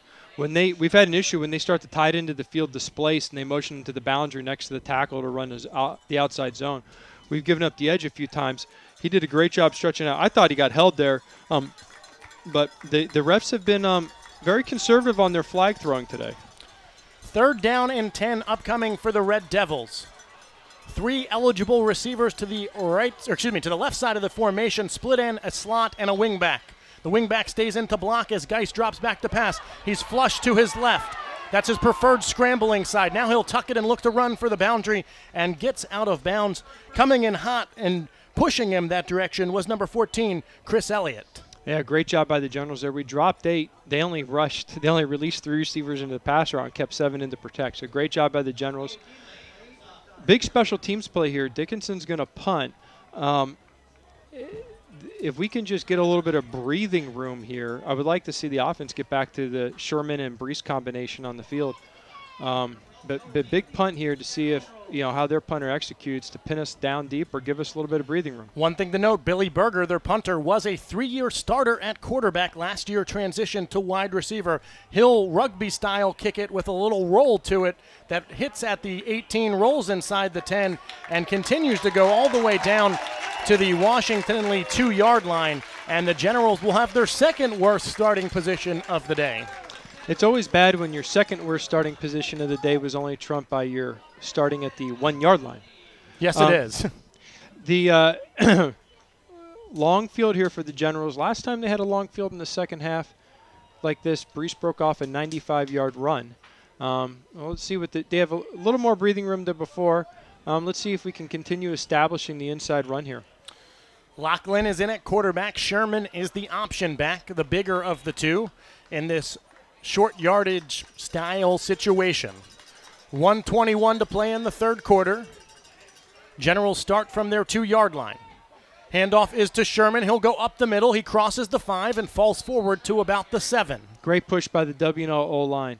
Last 2 series, we're starting to finally get a little bit of push at the point of attack on the inside run. If we can continue this trend, we can grind this game right out. 2nd down and 3 upcoming for the Generals. Tight formation once again. 2 tight ends, 2 slot backs, both to the right side of the formation. Handoff is to Sherman, and the big fellow rumbles forward. He'll be close to a Washington Lee first down. Looks to be maybe about a half a yard short. Yeah, this is a big 3rd down here for obvious reasons. It would be our first down offensively since the first quarter because we did not get a first down on the touchdown drive. Official timeout on the field as it looks like they will want to measure. So the clock is stopped with 39.6 seconds to play in the third quarter. Well, for the Generals, they found some success with Brees and Sherman on the field together for that one series. The last 2 series, they've gone back to one or the other as the sticks come out and we look to measure it. Yep. I think the big thing in the last couple series is that the Generals have been getting a better push on the defensive tackle to the tight end side for Dickinson. We have, the offensive line is, with Mitch Hornsberry and Reed, Ostrom leading the way. I mean, is a well-regarded offensive line in the ODAC with excellent players and accolades. And as they start to win those individual battles, it's going to open up opportunities for our running backs. And the Generals in years past have grinded out games in the 3rd and 4th quarters. It's one thing to defend the option in the 1st and 2nd quarter. It's another thing to defend it in the 4th quarter. So 3rd and 1 on the scoreboard, probably about 3rd and 2 football lengths in reality as Lachlan comes to the line of scrimmage. Shotgun formation, Sherman behind him, 2 tight ends, 2 slot backs, both to the right side of the offensive set. The umpire sets the football and will back away. Lachlan with the hard count now looks to the sideline for any checks. LaRose with his play card barking them in. Lachlan from the gun turns to his right, hands off to Sherman. Sherman hit in the backfield as Dickinson penetrated, but able to keep his feet going. Looks like he'll have enough for the first down based on where the line judge on the far side came in. Yep, I think we got it. It's 3 plays in a row. Coach Abel called this the old wedge play, and I guarantee you Coach LaRose is calling it the old wedge play too. And everyone's just down blocking and trying to get a push. This is going to take us to the quarter here. It'll be interesting to see if Brees comes back in the game with Sherman. That was a great look for the Generals. A little more experience on the field. 1st and 10, 5 seconds to play in the third quarter. Lachlan looks like he wants to run a play, and he will. Handoff is to Sherman, and Sherman's going to be met at the point of attack. No gain on the play for the senior option back. No, Dickinson, number 99, he did a great job of getting off the block and making the tackle. I think for the Generals, after everything being said, it's a 7-7 ball game. 2nd and longer in your own territory. We're starting to find a little bit of rhythm. It looks like we're starting to win those individual matchups at the offensive and defensive line levels. The only question is now is, can we continue to execute? And hats off to the defense. They've continued to just basically pitch a shutout since the first drive and holding Dickinson to a punt after the turnover on the drop pitch. Washington and Lee with 142 rushing yards on the day. Certainly not that 400-yard mark that we talked about in the opening. As you mentioned, though, Matt, Washington and Lee's defense has been outstanding. Dickinson College today with only 111 yards of total offense. And in the first half, they were 2 of 8 on third downs. On downs that it matters most, thus far in the game, now Dickinson just 3 of 13, only converting 23%. Washington and Lee's defense has been stout here was stout in the third quarter. The headlines for 2017 were Josh Brees rushing for 400 yards a game, and the Generals offense, top defense in the ODAC. Yeah. By every measure. This year you return the entirety of the D-line. We graduated all the linebackers. Secondary, very experienced. So as they're starting to find their footing, where we have a lot of depth is the D-line. So we got a hats off to the defense here. Brees is back in the game. Sherman is out. Second and 9 for the Generals. Fresh 15 on the clock as the Generals going left to right. Speed option to the left side, and Josh Brees is dropped in the backfield. Coming up to make the stop for Dickinson College is their defensive back, Matt Butts. Yeah, we have not been able to gain the edge on a speed option play all day. I think it's a function of a couple things, but I think a lot of it is we have a lot of youth out there that's still, their first games, and blocking on the perimeter is hard. It's a long block to sustain. 3rd and 13.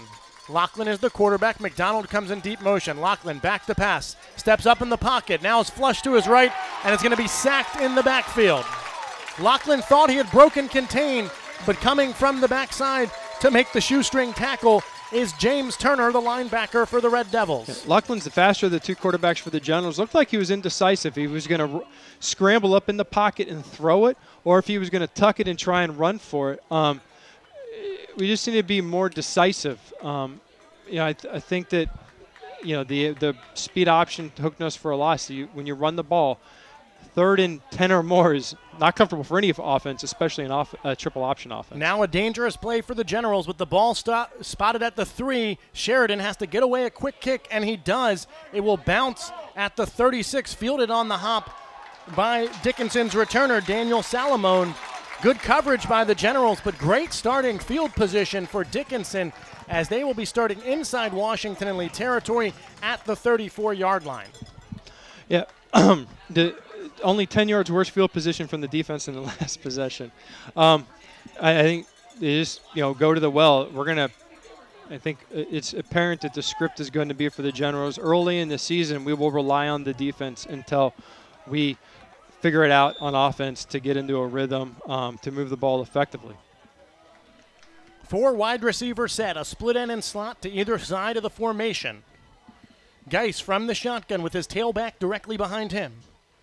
Handoff will be to Jeremy Walsh, the junior, and Walsh runs forward for a gain of 4.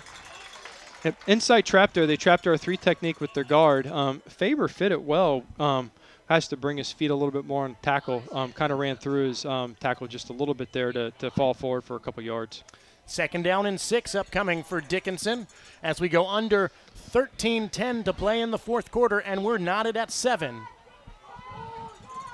4 wide receivers set once again, 2 to either side of the formation. Ball in the middle of the field as Dickinson College goes right to left here in quarter number 4. Geis from the shotgun. He'll hand it to Walsh once again, and Walsh running off the right guard's hip this time.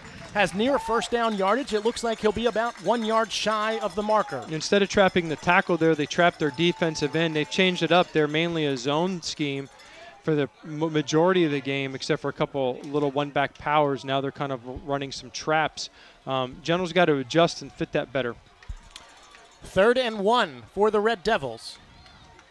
Generals show blitz. Handoff is to Walsh. Walsh lowers his head and powers forward. Looks like he'll have enough for a Red Devil first down. Yeah, I think it was going to be 4th and 6 inches, and they would have gone for it anyway. So Dickinson College with a 1st and 10. Ball now at the Washington and Lee 24-yard line, still in the middle of the field as the Generals swap out defensive lines. Yeah, this is, given the fact that Dickinson is running the ball a lot, we're running the ball, we got to keep them obviously we're going to have to probably score here. I imagine we're now in field goal range for Dickinson's kicker. If we can hold them to a field goal here, it'd be a very successful series.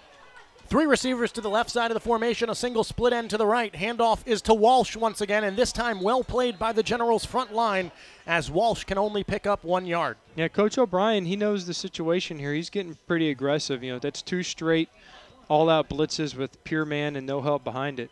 So, he understands that we need to pretty much pitch a shutout here from a defensive perspective.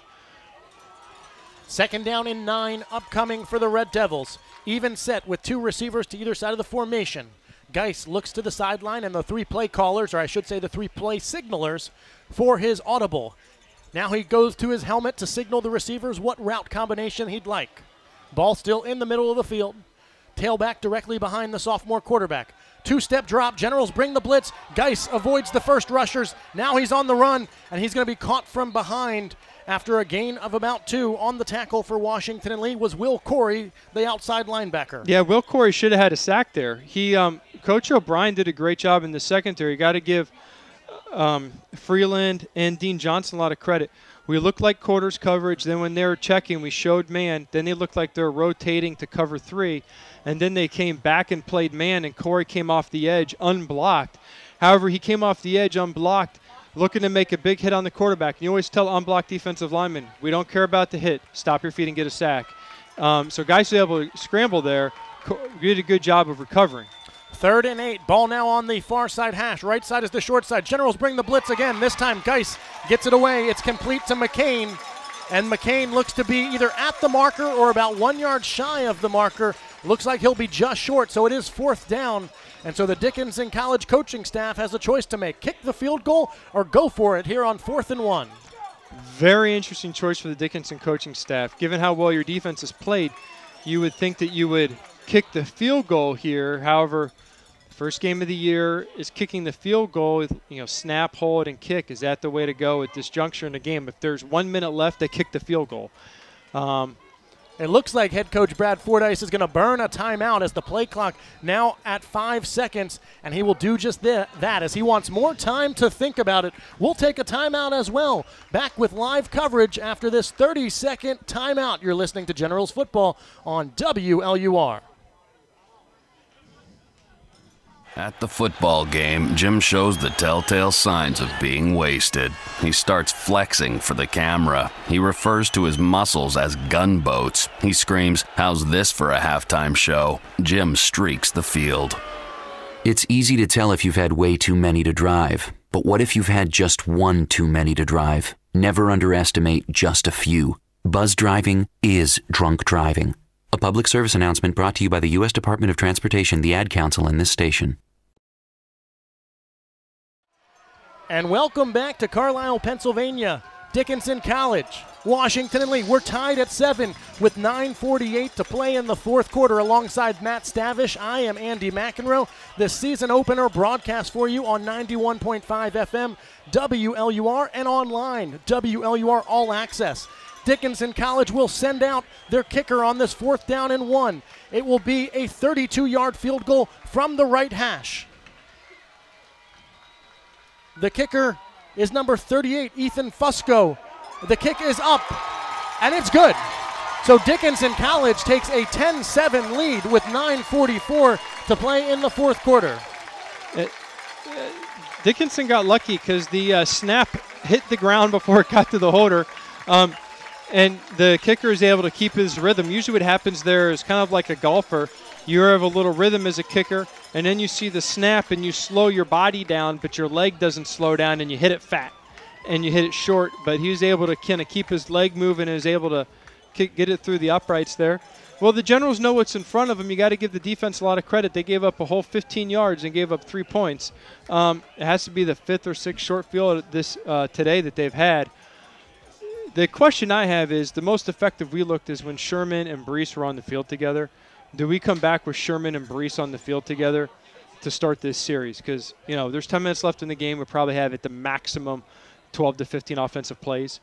Do you get those guys on the field now for those plays to get your best guys the ball and most experienced players at this juncture? I think you have to. It's been the only time Washington and Lee's offense was effective today.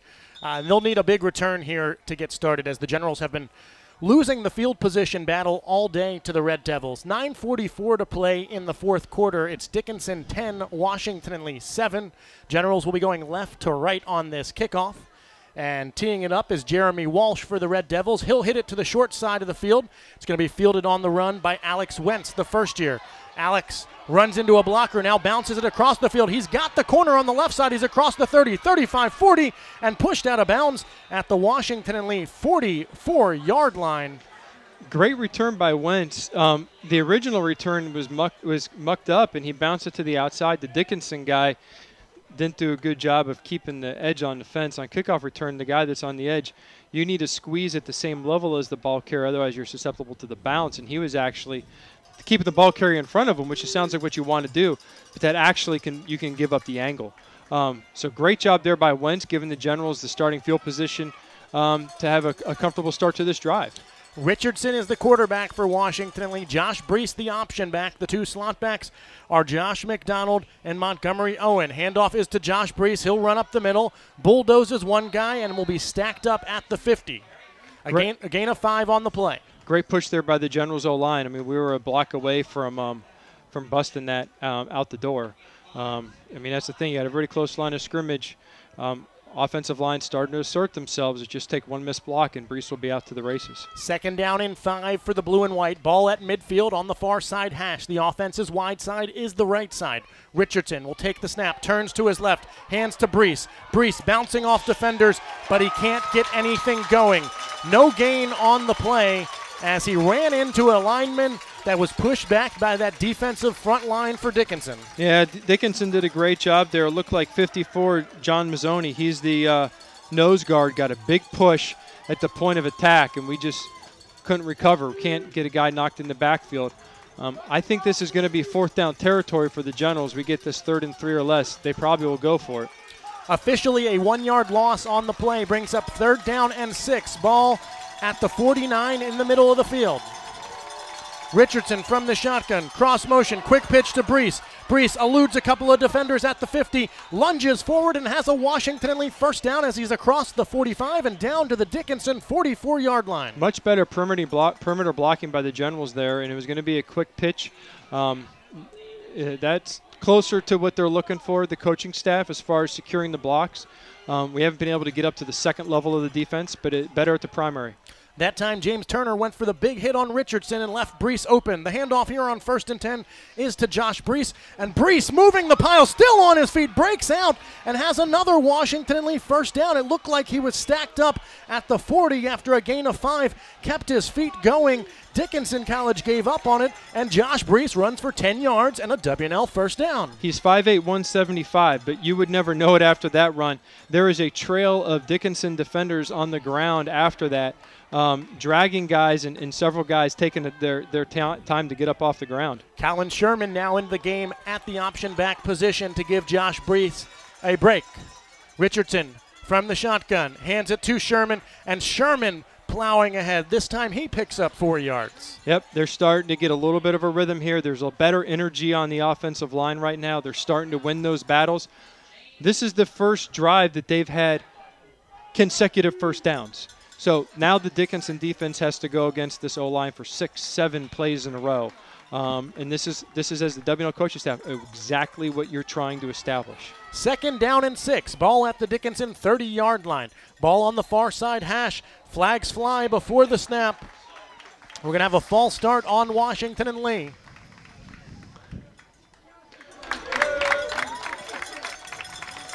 False start on the Generals. It sounded like they called it on number 63. Maybe they got the number wrong. 63 or 66. If it was 66, it would be on the center. In any event, it backs the Generals up, so it will be 2nd down and 11 now. So last time the Generals were in this formation, they came back with speed option to the press box side of the field and bring in the slot back across to block the safety.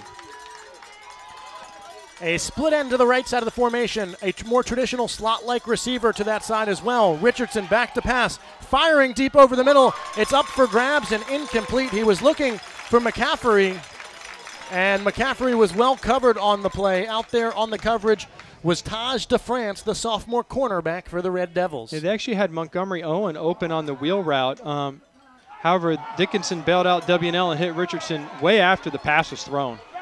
Pretty easy call for the officials there. Home fans are not very happy about it, but you know, when the ball's gone, everyone watches the ball. And there's one guy in the field whose job is to watch the quarterback, and it's the guy with the white hat. Drew Richardson's going to exit the ball game, too, after taking that hit. Trey Lachlan in the game at quarterback. After the 15-yard personal foul penalty, he'll be 1st and 10 for the Generals at the Dickinson College 20-yard line. Josh Brees in the game at option back. So we'll see what the Generals do here. I wouldn't be surprised to see them come back to the inside run to the tight end side of the formation. Lachlan from the gun, speed option to the left side, makes one guy miss, late pitch, and it's behind Brees. And luckily for the Generals, it goes out of bounds. So a loss of 3 on the play, but Lachlan a good first step to make a guy miss, and then a pitch that was behind Josh Brees, and he was unable to handle it. Yep, the W&L coaches call that 500 level option, and that's for a reason. So when you pitch before the first defender, that's easy. Everyone can do that. When you fake out a defender and you then complete the pitch after that defender, that's 500 level. And that's the reason why. Brees wasn't expecting, I think he thought Lachlan was just going to keep it. He wasn't expecting the pitch in that situation. Drew Richardson now back in the game at quarterback. He'll take the snap, hands it to Josh Brees, and Brees is going to be met at the line of scrimmage. No gain on the play. So, you know, this is kind of the inexperience, you know. We have a young slot back at the tight end, and what we're trying to do is seal off the defensive line and box out the defensive end or the outside linebacker, and we whiffed on the slot back block, and he just came in and tackled Brees. He secures that block. It actually sets up a cutback lane for Brees. Timeout on the field called by the Generals. The clock is stopped with 5:43 to play in regulation. We'll take a timeout as well with Dickinson College leading Washington and Lee by the score of 10-7. Stay with us. You're listening to Generals football on WLUR. Global warming is here. The effects may seem slight now, but in a few decades, they could be massive. Heat waves, floods, and food shortages. What can we do? We can join together, because when many unite as one, we can achieve anything. Together, we're powerful. Find out how we can still reduce greenhouse gas pollution. Go to fightglobalwarming.com. Brought to you by Environmental Defense, the Robertson Foundation, and the Ad Council. And welcome back to Carlisle, Pennsylvania. Biddle Field on the campus of Dickinson College. 5:43 to play in the fourth quarter. It's the Dickinson College Red Devils 10, the Washington and Lee Generals 7 in the season opener for both of these teams. For Division III college football, the Generals facing a 3rd down and 13 coming out of this timeout. Yeah, I think that you would like to see the Generals be able to put one in the end zone here. I have a feeling, though, that we're going to be settled with a lot of the similar decisions the Dickinson staff is here. The only difference is we have to kick it to tie. You know, 3rd and 13, our longest run is the run by Brees for the touchdown. But I have a feeling we just need to get this in a little bit better field position. So right now this is a 40-yard field goal.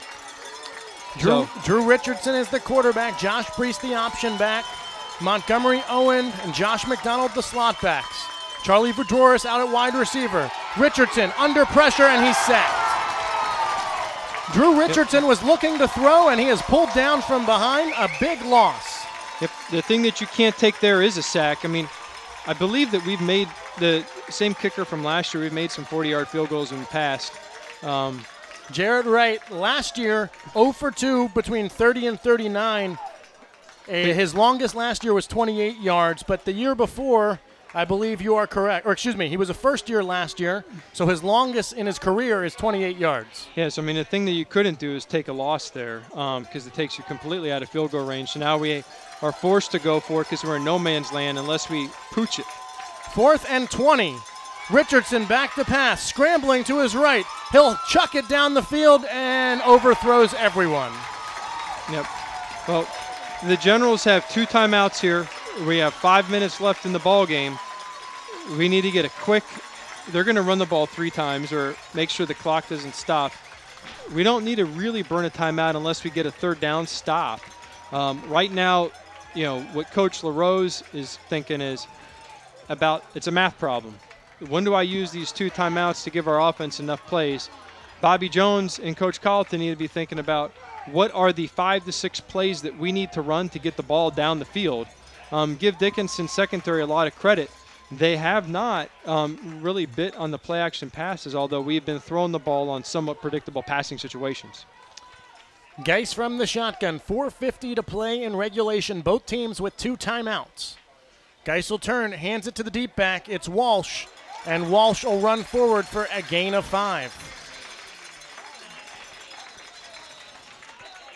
So Jeremy Walsh, the junior, they're bigger of their tailbacks on the carry. There is an injured Dickinson Red Devil down on the field. It's number 69. That's Mike O'Rourke. Yeah, he's their center, and then that's he's going to have to leave the field for at least 1 play here. So they'll have to get a snap from their backup center. For the Generals, I think you're looking at a situation where obviously this would be the ideal series where you want to get the stop, but if you give up a first down, the math starts to work against you. You only have 1 timeout. You're going to want to use at least 1 timeout on offense, and if they run the ball, Dickinson on the 3rd down will let the play clock bleed all the way on their punt operation. So you want to have 2 timeouts in your pocket, and 1 you're probably going to have to use on defense. 2nd down and 5 upcoming for the Red Devils. Ball at the Dickinson College 36-yard line. Wide side for the offense is the left side. They'll send 2 receivers that direction, 2 receivers to the right side of the formation as well. Single back behind the sophomore quarterback, Robert Geis. He'll take the snap, hands it to Walsh, who's running straight ahead. This time the Generals front 4 with the stop, a gain of only 1 on the play. Yep, so it's going to be 3rd and 4 here. And so they burned their timeout here. So either burn it on 2nd or 3rd down. But by burning this timeout here, it forces you to have to get the stop on this play. Now, conversely, Dickinson is faced with a choice, because using a timeout on 2nd down puts the onus also on Dickinson, because they stop the clock here. So if you have a pass that's incomplete, no time come off the clock with 2 plays. So Dickinson can't burn as much clock as they wanted to, but it puts more pressure on the Generals to make the stop on this 3rd down.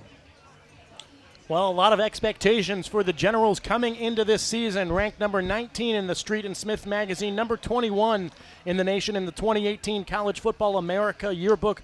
Received votes in the D3Football.com poll. Picked to finish first in the ODAC by the preseason coaches poll. Picked to finish first in the ODAC by D3Football.com. But today, the Generals have been stuck in the mud, unable to convert on offense, but the defense has been solid for the blue and white, and they'll need to be solid 1 more time as it's 3rd down and 4 for the Red Devils. Yep, I expect Coach O'Brien to go pure man here. He'll probably blitz everybody. I bet Dickinson will play it safe and run the ball here or do a 3-step pass. Geis motions his tailback out to the right side. It's a quarterback run, and Corey blitzing off the end. Will Corey chops down Robert Geis for a loss of 3. Yep, that was the play that Dickinson ran for the touchdown to start the game. They had 3 receivers in the backfield, motion to back out to try and do a quarterback draw, and Corey dropped them. This clock's going to run now, and we have 25 seconds left on the play clock. Generals will get the ball with about 3:15 and change left. Montgomery Owen on for the punt return. Billy Berger, the punter for Dickinson. Today he's had some pretty good kicks. He's averaging 42.1 yards per punt. This will be his 9th punt of the game. And this one's shanked. It's off the side of his foot. It will just clear midfield. Takes a Dickinson College roll out of bounds in front of the Washington and Lee 35-yard line. What a great break for the Generals. This is the guy that put a 77-yarder and pinned us back deep. I was thinking if I was the Generals coaching staff, maybe you have 2 returners in this situation, because field's 53 yards wide. Returners in the middle of the hashes. That ball lands, and all of a sudden you go from 60 yards to go to 90.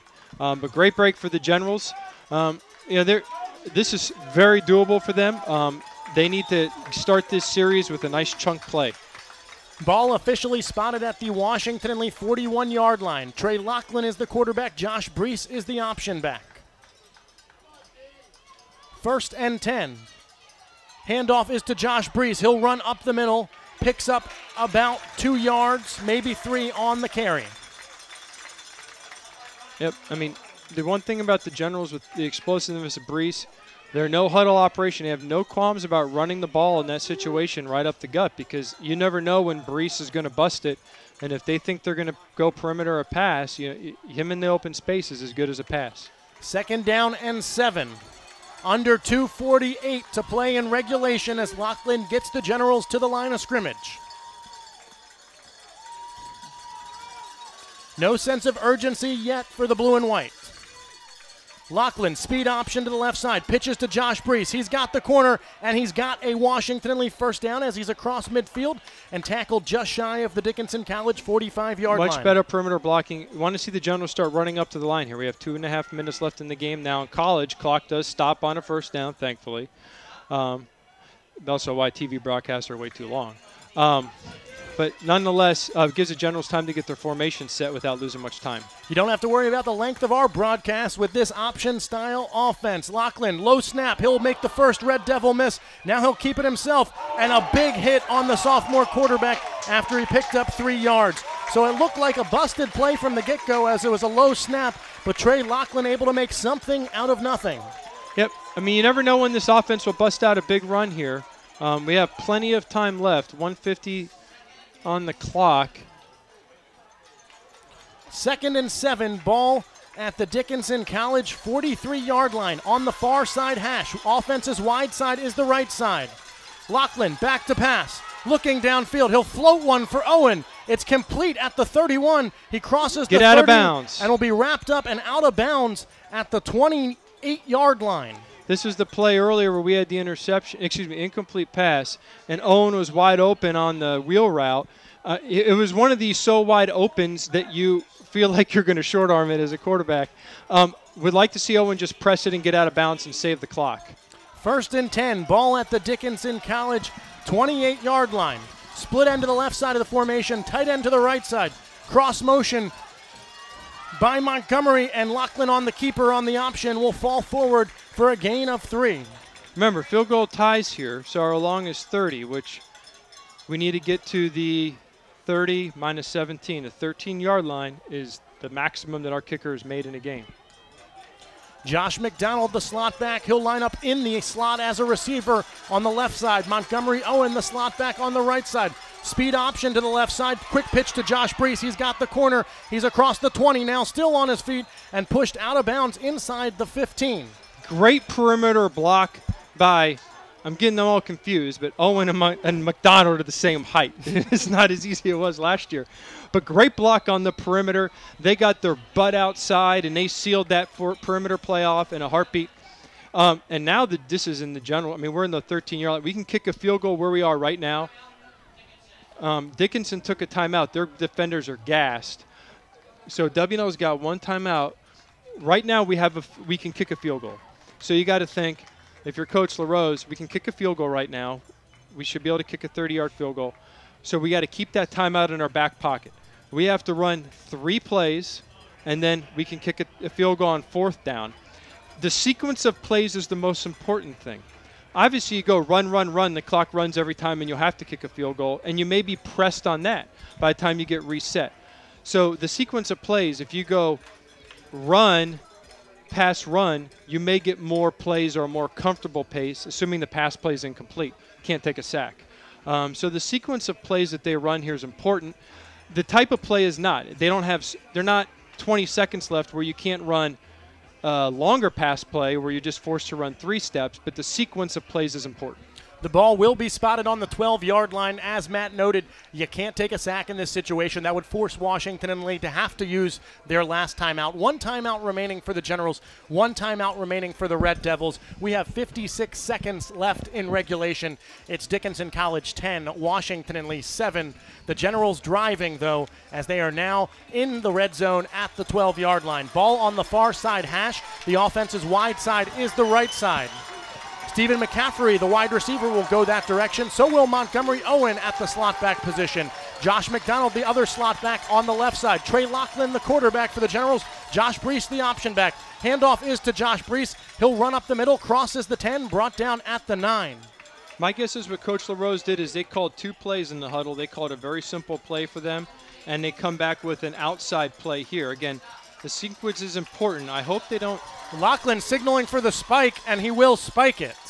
So you had a timeout, and yet there was not a second play called, and so they spiked the football to force third down with 36.6 seconds left. I disagree with the coaching staff there. I mean, it's their jobs. They think about a lot more than we do. But, you know, you can come back and run. You have 36 seconds left. You come back and run speed option. You get tackled in bounds. You call your timeout then, and then you can figure out what type of play you want to call for third down. Or you get out of bounds on the speed option because we're already running to the sideline, and you can call another play. We're saving our timeout to guarantee the field goal. We probably could have sequenced that a bit better. Third down and 7 upcoming for the Generals. Ball on the 9. Speed option to the right side. Lachlan, nowhere to go. Cuts it back and is going to be dropped. A loss of 1 on the play. And now the Generals have to burn their timeout. All right, I think we took that timeout way too early here. So it's 4th down. We needed to hold our water on that timeout there from the coaching perspective. So it's 4th down, so it's not like you – ideally, if you're going to kick a game-winning field goal, kick it on 3rd down, because if your holder drops a snap, he falls on it, you call a timeout, and you kick it again. All right. 4th down, different story. There's no 5th down. So there's 29 seconds left. You run this play clock down to 3 seconds, and either you make it and you go to overtime, or you miss it and you go home on the bus. But the problem is now is that we blew the timeout too early. Dickinson's going to get the ball back when we make the field goal. And they still have 1 timeout. And they have 1 timeout, and there's going to be – this is going to take 7 seconds. There's going to be 20 seconds left on the clock. Not a big deal, right? If you watch Division I college football, everybody remembers the Rose Bowl game between Georgia and Oklahoma. Oklahoma's firmly in control of the game. Oklahoma kicks a field goal or touchdown, I forget exactly, with like 15 seconds to go. Georgia gets 3 quick plays and kicks a field goal with no time left on the clock in the first half. So, I mean, it can be done. So the most important thing now is execution, but I think we got a little too quick on the trigger there. A 29-yard field goal attempt off the foot of Jared Wright upcoming. Trey Lachlan is the holder, and now Dickinson College will use their timeout to ice the kicker. Well, that takes one scenario out of play. So Dickinson's iced the kicker with so they're clearly content if we make this to go to overtime, which will be very interesting because neither offense has moved the ball particularly well. But getting back to the Oklahoma-Georgia game, if you guys remember, Georgia got the ball with about 12 seconds left and had 2 big plays, and they kicked a 50-yard field goal, and that cut the deficit from, I think it was 17 points to 14 points, and then they got the ball to start the third quarter, and boom, it was a 1-touchdown game. So even though Oklahoma scored with 12 seconds to go, Georgia turned the tables on them quickly. So you never know. You just want to eliminate the variables. Going back to 2 timeouts ago now, I just can't believe that the coaching staff didn't have 2 plays called and ready to go, because wasting a down here in this crucial situation could be the difference between winning a game, tying it here and going to overtime, or losing it on this kick. Yeah, we could have easily called an option play and had enough time to run it on 2nd down. I think, you hate to second guess ourselves while the game's still going, but you question that decision. 29-yard field goal. Trey Lachlan is the holder. The snap is a good one. The ball is down. The kick is up off the foot of Jared Wright, and it's through. With 25.3 seconds to play in regulation, we are tied at 10 here in Carlisle, PA. We'll keep it right here. Alongside Matt Stavish, I am Andy McEnroe. Well, what has gone wrong for the Generals today has been a lot, but nonetheless, right now we are tied, and Dickinson will be receiving a kickoff with 25 seconds to play. So what did go right for the Generals is on the field goal try, we blocked the wrong guy and we cut a guy loose that could have blocked the kick. The tight end blocks down hard instead of getting his foot out there. And, there's a lot of ways to teach field goal block, but we cut the guy loose outside the tight end, and he had a clear path to block it. Now, luckily, he jumped up. So everybody thinks you block a field goal by jumping up. You actually have to jump down, because it always goes underneath your arms. So thankfully, we survived that one.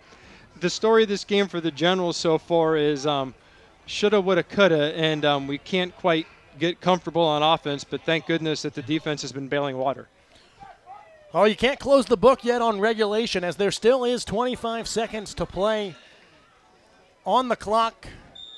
Jarrett Wright will kick this one away.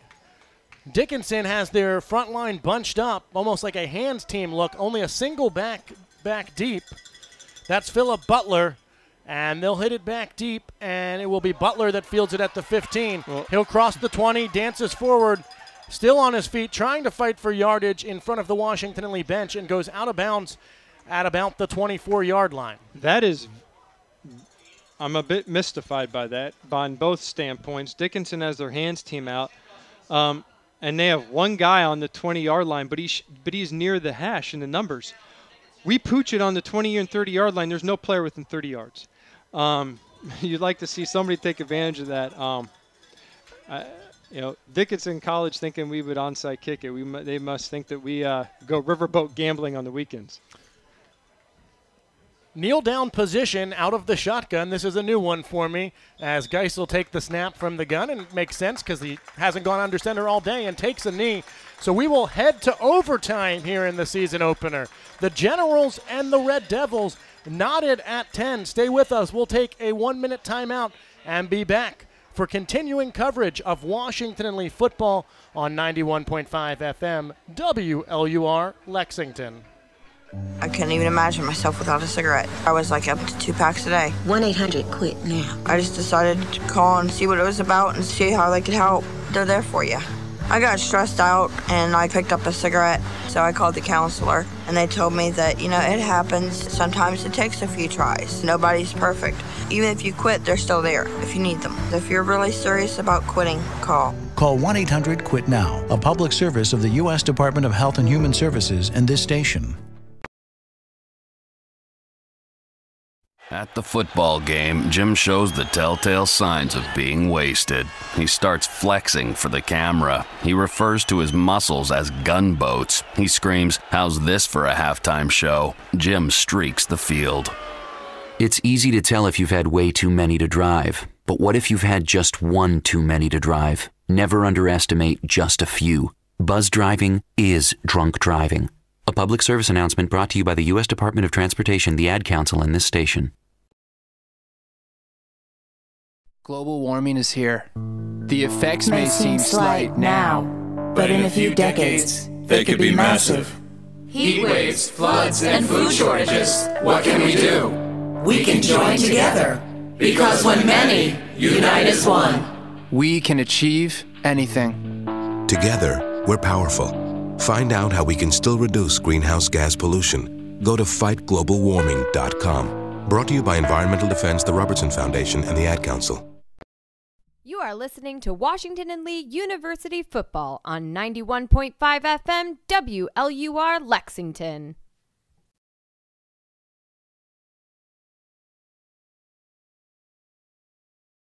You're listening to Washington and Lee University football on 91.5 FM WLUR Lexington. Okay, Jimmy, we just need to pick up some light bulbs. Which ones are we supposed to buy, Grandpa? Well, we can save money by using an energy-saving incandescent CFL or LED. How about this bulb? We need to replace a 60-watt bulb. That one is 800 lumens, so it should do the trick. Lumens? Lumens tell us how bright the light is. The more lumens, the brighter the bulb. Grandpa, you're pretty bright yourself. Lumens, the new way to shop for light. Learn more at EnergySavers.gov. What would happen? And welcome back to Dickinson College Biddle Field, as we are getting set for overtime in the season opener between Washington and Lee and Dickinson College. Let's recap how we got here. A fairly low-scoring game, a fairly low-powered offense game if you've been a fan of Washington and Lee football in years past. It was Robert Geis with a 1-yard touchdown run at 9:13 in the first quarter to put Dickinson up 7-0. In the third quarter, the Generals finally got on the board with a Josh Brees 31-yard touchdown run and a Jarrett Wright extra point. Dickinson College made it 10-0 with an Ethan Fusco 32-yard field goal with 9:44 to play in the fourth quarter. And just before the end of regulation, with 25 seconds to play in the fourth quarter, it was Jarrett Wright connecting on a 29-yard field goal. Well, coming into the extra session here, for those of you who need a refresher after 8 months of, or I guess 6 months of no football, so each team will get the ball at the 25-yard line. The goal for the Generals here is to hopefully be on defense first, so you know what you have to do on the offensive side of the ball. The Generals are moving the ball a little bit better than Dickinson at this juncture in the game. Looks like we won the toss, so we're going to go on defense first. I think the big kind of storyline here going into the overtime period is the Dickinson center's out.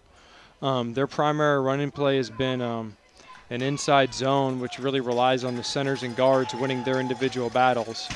And, with him out, that slants the favor to Generals as far as the defensive line.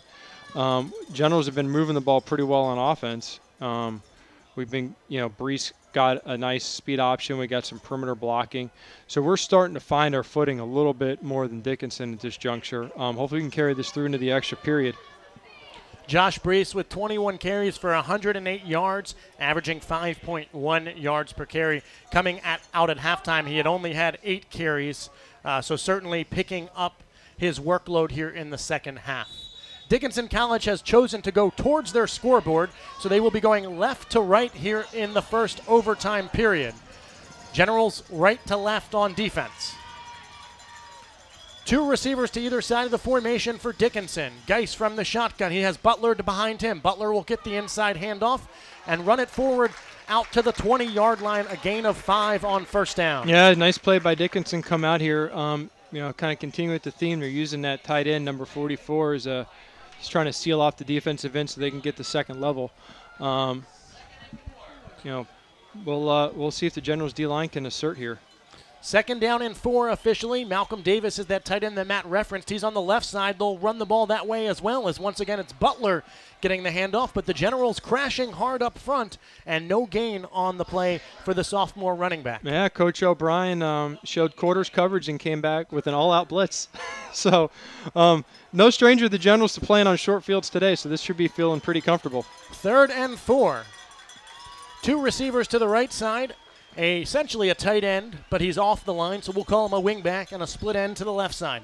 Ball on the far hash, which means the offense's wide side is the right side. The 3 play signalers for Dickinson signal in their respective hand signals. 3rd and 4. Geis from the shotgun. Hands to Butler again. Butler running up the middle and looks to be about a yard shy of the first down. Decision time here for the Dickinson coaching staff. You have 4th and a half yard. Your kicker should be able to make this field goal. I bet they're hoping that they can get a measurement, and they are going to get a measurement or a timeout here. Similar to the situation they had before, although the Generals will get the ball back with no time constraints. I would think if I'm the Dickinson coaching staff, I'd be leaning to going for it here, only because the Generals have been moving the ball so effectively the last 2 drives. Your defense is a little bit gassed. And it's a football length. It's not a very long 4th down. So 4th and 1 upcoming. Dickinson calling their only timeout in overtime. In overtime, both teams do get 1 timeout. And so for the Generals defense, they are regrouping on the sideline. And if the offense comes back out for Dickinson, it's a crucial play. Yeah, Coach O'Brien has been rather masterful here. He's been dialing up 7-man pressures with man coverage behind it. What's going to be interesting if Dickinson goes for it is if they have the if they decide to do a play action pass. And it looks like they are going to go for it. They bring their bigger tailback, Jeremy Walsh, into the ballgame. He'll line up behind Geis. The interesting thing about this offense, Geis is 5 yards back, Walsh 7 yards back. The Generals bring the blitz, and they get to the quarterback in the backfield. Geis is sacked in the backfield as he pulled it back from Walsh, but the Generals sent the house. They sent the house, and the quarterback and running back turned the wrong directions. It sounds really cute in today's football to, all right, we have this guy for this and this guy for this and this guy for this, but your running back number 2, who I think is a great player, Philip Butler, he gets 2 quick good runs here. He gets you to 4th and a football, and you decide to put in the bigger tailback, and then there's a misfire. So big advantage to the Generals. I think Dickinson right in going for it, but they turn the wrong directions. So now Washington and Lee will have their shot. Going towards the Dickinson College scoreboard, so now they're going left to right. Dickinson defending right to left. Sherman is the starting option back. Richardson the starting quarterback for this overtime period. Handoff is to Colin Sherman, and he'll run forward for a gain of 4. So not a big deal, not a big run you think, but here's what happened differently. So the slot back over there, Montgomery Owen, he's able to stay on the block on the seal on the outside linebacker, setting up the cutback lane for Sherman. Excuse me, it was McDonald on the block, sets up the cutback lane. Josh McDonald, the slot back on the left side. Montgomery Owen, the slot back on the right side. Charlie Voudouris split out as the right end, or as the split end on the right side. Reed Ostrom, the tight end on the left side. Wide side of the field is the right side for the Generals. Richardson from the shotgun, hands off to Sherman. Sherman running up the middle. He's dragging defenders and has a Washington and Lee first down as he's inside the 15 and brought down at the Dickinson College 13. Yeah, this is the blocking the Generals did not get in the previous 3.5 quarters. Is the slot back is sealing off the outside linebacker.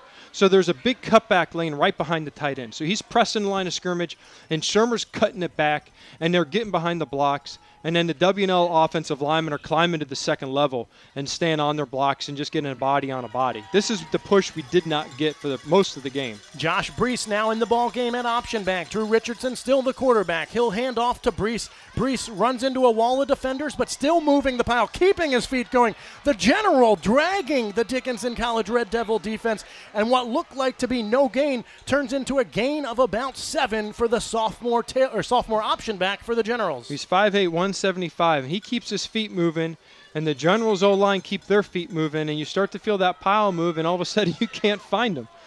I know you've known Josh Brees since he was in high school, a steal for the Generals last season, and he's looking to cause some damage here in his sophomore season. Richardson from the shotgun, hands to Brees. Brees up the middle again. He'll have enough for a Washington and Lee first down, brought down at the Dickinson 3-yard line. Yep, you're going to see a steady dose of Brees coming right behind the tight ends here. In the Generals, they can punch this in and seal this one off. I think we'll be looking at, in these situations, can we get a bigger slot back in here to help with the blocking on the edge? This Owen and McDonald aren't big guys. Owen and McDonald line up to the same side. That's the left side of the offensive formation. Handoff is to Brees, and Brees is swallowed up in the backfield. So they've given it to Brees here quite a bit. I wonder if they just come back with and tell Richardson, just pull this one. This is a design give. Richardson hasn't been reading anybody, but, certainly Dickinson is sucked into what's going on inside. Do they come back and say, all right, take this one to the house? Second down and goal. Ball on the 4-yard line. And, touchdown or field goal both win, but you'd rather not snap it to a kicker. Richardson turns, hands to Brees, running off the left tackle's inside hip. Josh Brees pushing the pile, and he's going to be spotted at the 6-inch yard line. All right. 3rd and 6 inches. 6 inches for the win. This is where if Washington and Lee ever went under center, there'd be a perfect opportunity for a quarterback sneak. I'm thinking Josh Brees off tackle here. Richardson from the shotgun, 3rd and goal, ball inside of the 1. Montgomery Owen, the slot back on the right side. Josh McDonald, the slot back on the left side. Josh McDonald with a great block. Josh Brees jumps over the top. He's still in midair, and the line judge on the far side signals touchdown, and Washington and Lee has won it. Wow. That is a great victory for the Generals. It's really good to win. It is really good to win when you don't play very good football. The best news for the Generals is the last quarter of the game, they certainly played their best. It took a while for it to come out. And I think that now that the coaches got to see how a lot of these players kind of reacted in live fire, we put a lot of new guys in spots today at key positions. But you got to tip this. The defense won this game for the Generals. Washington and Lee victorious in overtime by the score of 16-10. Josh Brees, a 1-yard touchdown run, the capper We'll take a 3-minute timeout and be back to wrap this one up for you. You're listening to Generals Football on 91.5 FM, WLUR Lexington, and online on WLUR All Access, powered by First Team Broadcasting. Hey. Oh, hey, Deb. I thought you were the radon test guys. The who test guys? Didn't you see the papers Sunday? The Surgeon General issued another lung cancer warning. Oh, like the cigarette warning? Yeah. They're saying we have to get our houses tested for radon. I don't smell any radon in my house. That's because radon is an odorless, colorless, tasteless gas that seeps into your house from underground. Does this story have a happy ending? Yeah. You'll be a lot happier once you get your house tested. Learn more. Visit the EPA at epa.gov/radon. That's epa.gov/radon. You are listening to Washington and Lee University Football on 91.5 FM WLUR Lexington. I thought indoor tanning was safe. They say their tanning rays were less likely to cause a sunburn. What you need to know is that they can be worse, because the lamps can emit more ultraviolet radiation than the sun, up to 15 times more. Hello? Not only can UV rays cause skin cancer, but they can cause ugly, wrinkly skin and age spots. And more than 10,000 people will die from skin cancer each year. You don't want to be one of them. Be safe. Don't go there. A message from the American Academy of Dermatology. For more information, visit aad.org. I've got the water, energy bars, and camera. I think we're set for the hike. Almost. We need to protect our skin. Don't forget your wide-brimmed hat and sunscreen. Oh, right. I've got the hat. I've got SPF 30. Will that work? Yeah, anything 15 or higher is good. Just make sure it says broad spectrum. Great. Got it. I am not getting burned again. Let's go. Learn more at cdc.gov/cancer. What if you didn't care about being on the fast track? Instead of flying to the big interview, what if you flew somewhere else altogether? Like a village in Botswana or a tiny island in the Pacific where needs are easy to see? What if you decided to share your skills with others and help someone else get ahead? Peace Corps. Life is calling. How far will you go? To find out more, call 800-424-8580 or visit peacecorps.gov. Medical mistakes claim tens of thousands of lives every year. The healthcare community is working on it, but you can help. When you communicate with your doctor, when you ask more questions, you reduce your risk of suffering a medical mistake. Doctors can't answer if you don't ask. Help reduce your risk. Questions are the answer. Learn the 10 questions you must ask. Visit www.ahrq.gov. This message brought to you by the U.S. Department of Health and Human Services, the Agency for Healthcare Research and Quality, and the Ad Council. Most of us like to be out in the sun. That's why sunscreen and other safety measures are key to protecting your skin from aging and cancer. The FDA recommends using a sunscreen with an SPF of 15 or higher. Also, look for broad spectrum on the label. That means both harmful ultraviolet A and B rays are blocked. Remember, SPF plus broad spectrum equal healthy fun in the sun. Visit www.fda.gov/sunscreen for more information. A message from the U.S. Food and Drug Administration. And welcome back one last time to Biddle Field on the campus of Dickinson College alongside Matt Stavish. I am Andy McEnroe for Generals Football on 91.5 FM WLUR Lexington. Washington and Lee victorious today in their season opener in overtime by the score of 16-10, snapping a couple of major streaks in the process, winning their first road season opener since 1969 and winning a game in Pennsylvania, as W&L coming into today was just 1-6 in their last 7 games in the Keystone State. Make that 2-6 now with a win here in Carlisle. For the Generals, it didn't go exactly according to plan, as Washington and Lee's offense through much of the first half was stuck in neutral, but ultimately the Generals finished with 260 net rushing yards. Ultimately, the Generals won the time of possession battle, 44 minutes and 42 seconds to Dickinson's 30 minutes and 18 seconds. And finally, they relied heavily on Josh Brees, a halftime adjustment that we talked about significantly at halftime. Josh Brees, 26 carries, 122 yards, both of Washington and Lee's touchdowns, including the game winner here in overtime. Yep, Josh had 19 carries in the second half, 6 in the first half. I think the Generals got back to kind of some similar sets that they're used to. The good news for the coaching staff, this is a young coaching staff. I mean, you have, Coach LaRose is in his first season. Coach Colleton is by far, and Coach O'Brien, the most experienced guys on the staff, but a lot of the assistant coaches, Bobby Jones, former alumnus, and some other guys that they picked up this offseason that Coach LaRose is very high on. But this is, their first action. A lot of players and play important roles for the Generals. Their slot backs, Montgomery Owen. It looks like McDonald's going to be a guy that they rely on heavily this year. This is their first action. So to be able to coach some stuff on tape and say this is where you can get better doing this or that is really big for the coaching staff.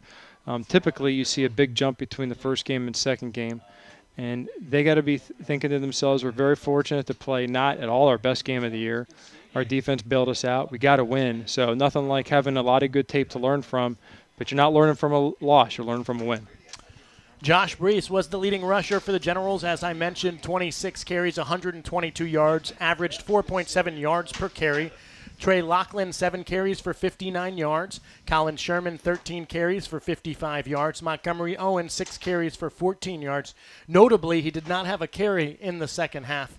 Andrew Ryan with 1 carry. Drew Richardson with 7 carries, only 2 yards, and a lot of those were because of those big sacks he took. Throwing the football, Trey Loughlin was the more successful passer, 3 of 4 for 23 yards. Drew Richardson was 1 of 5 for 8 yards and an interception.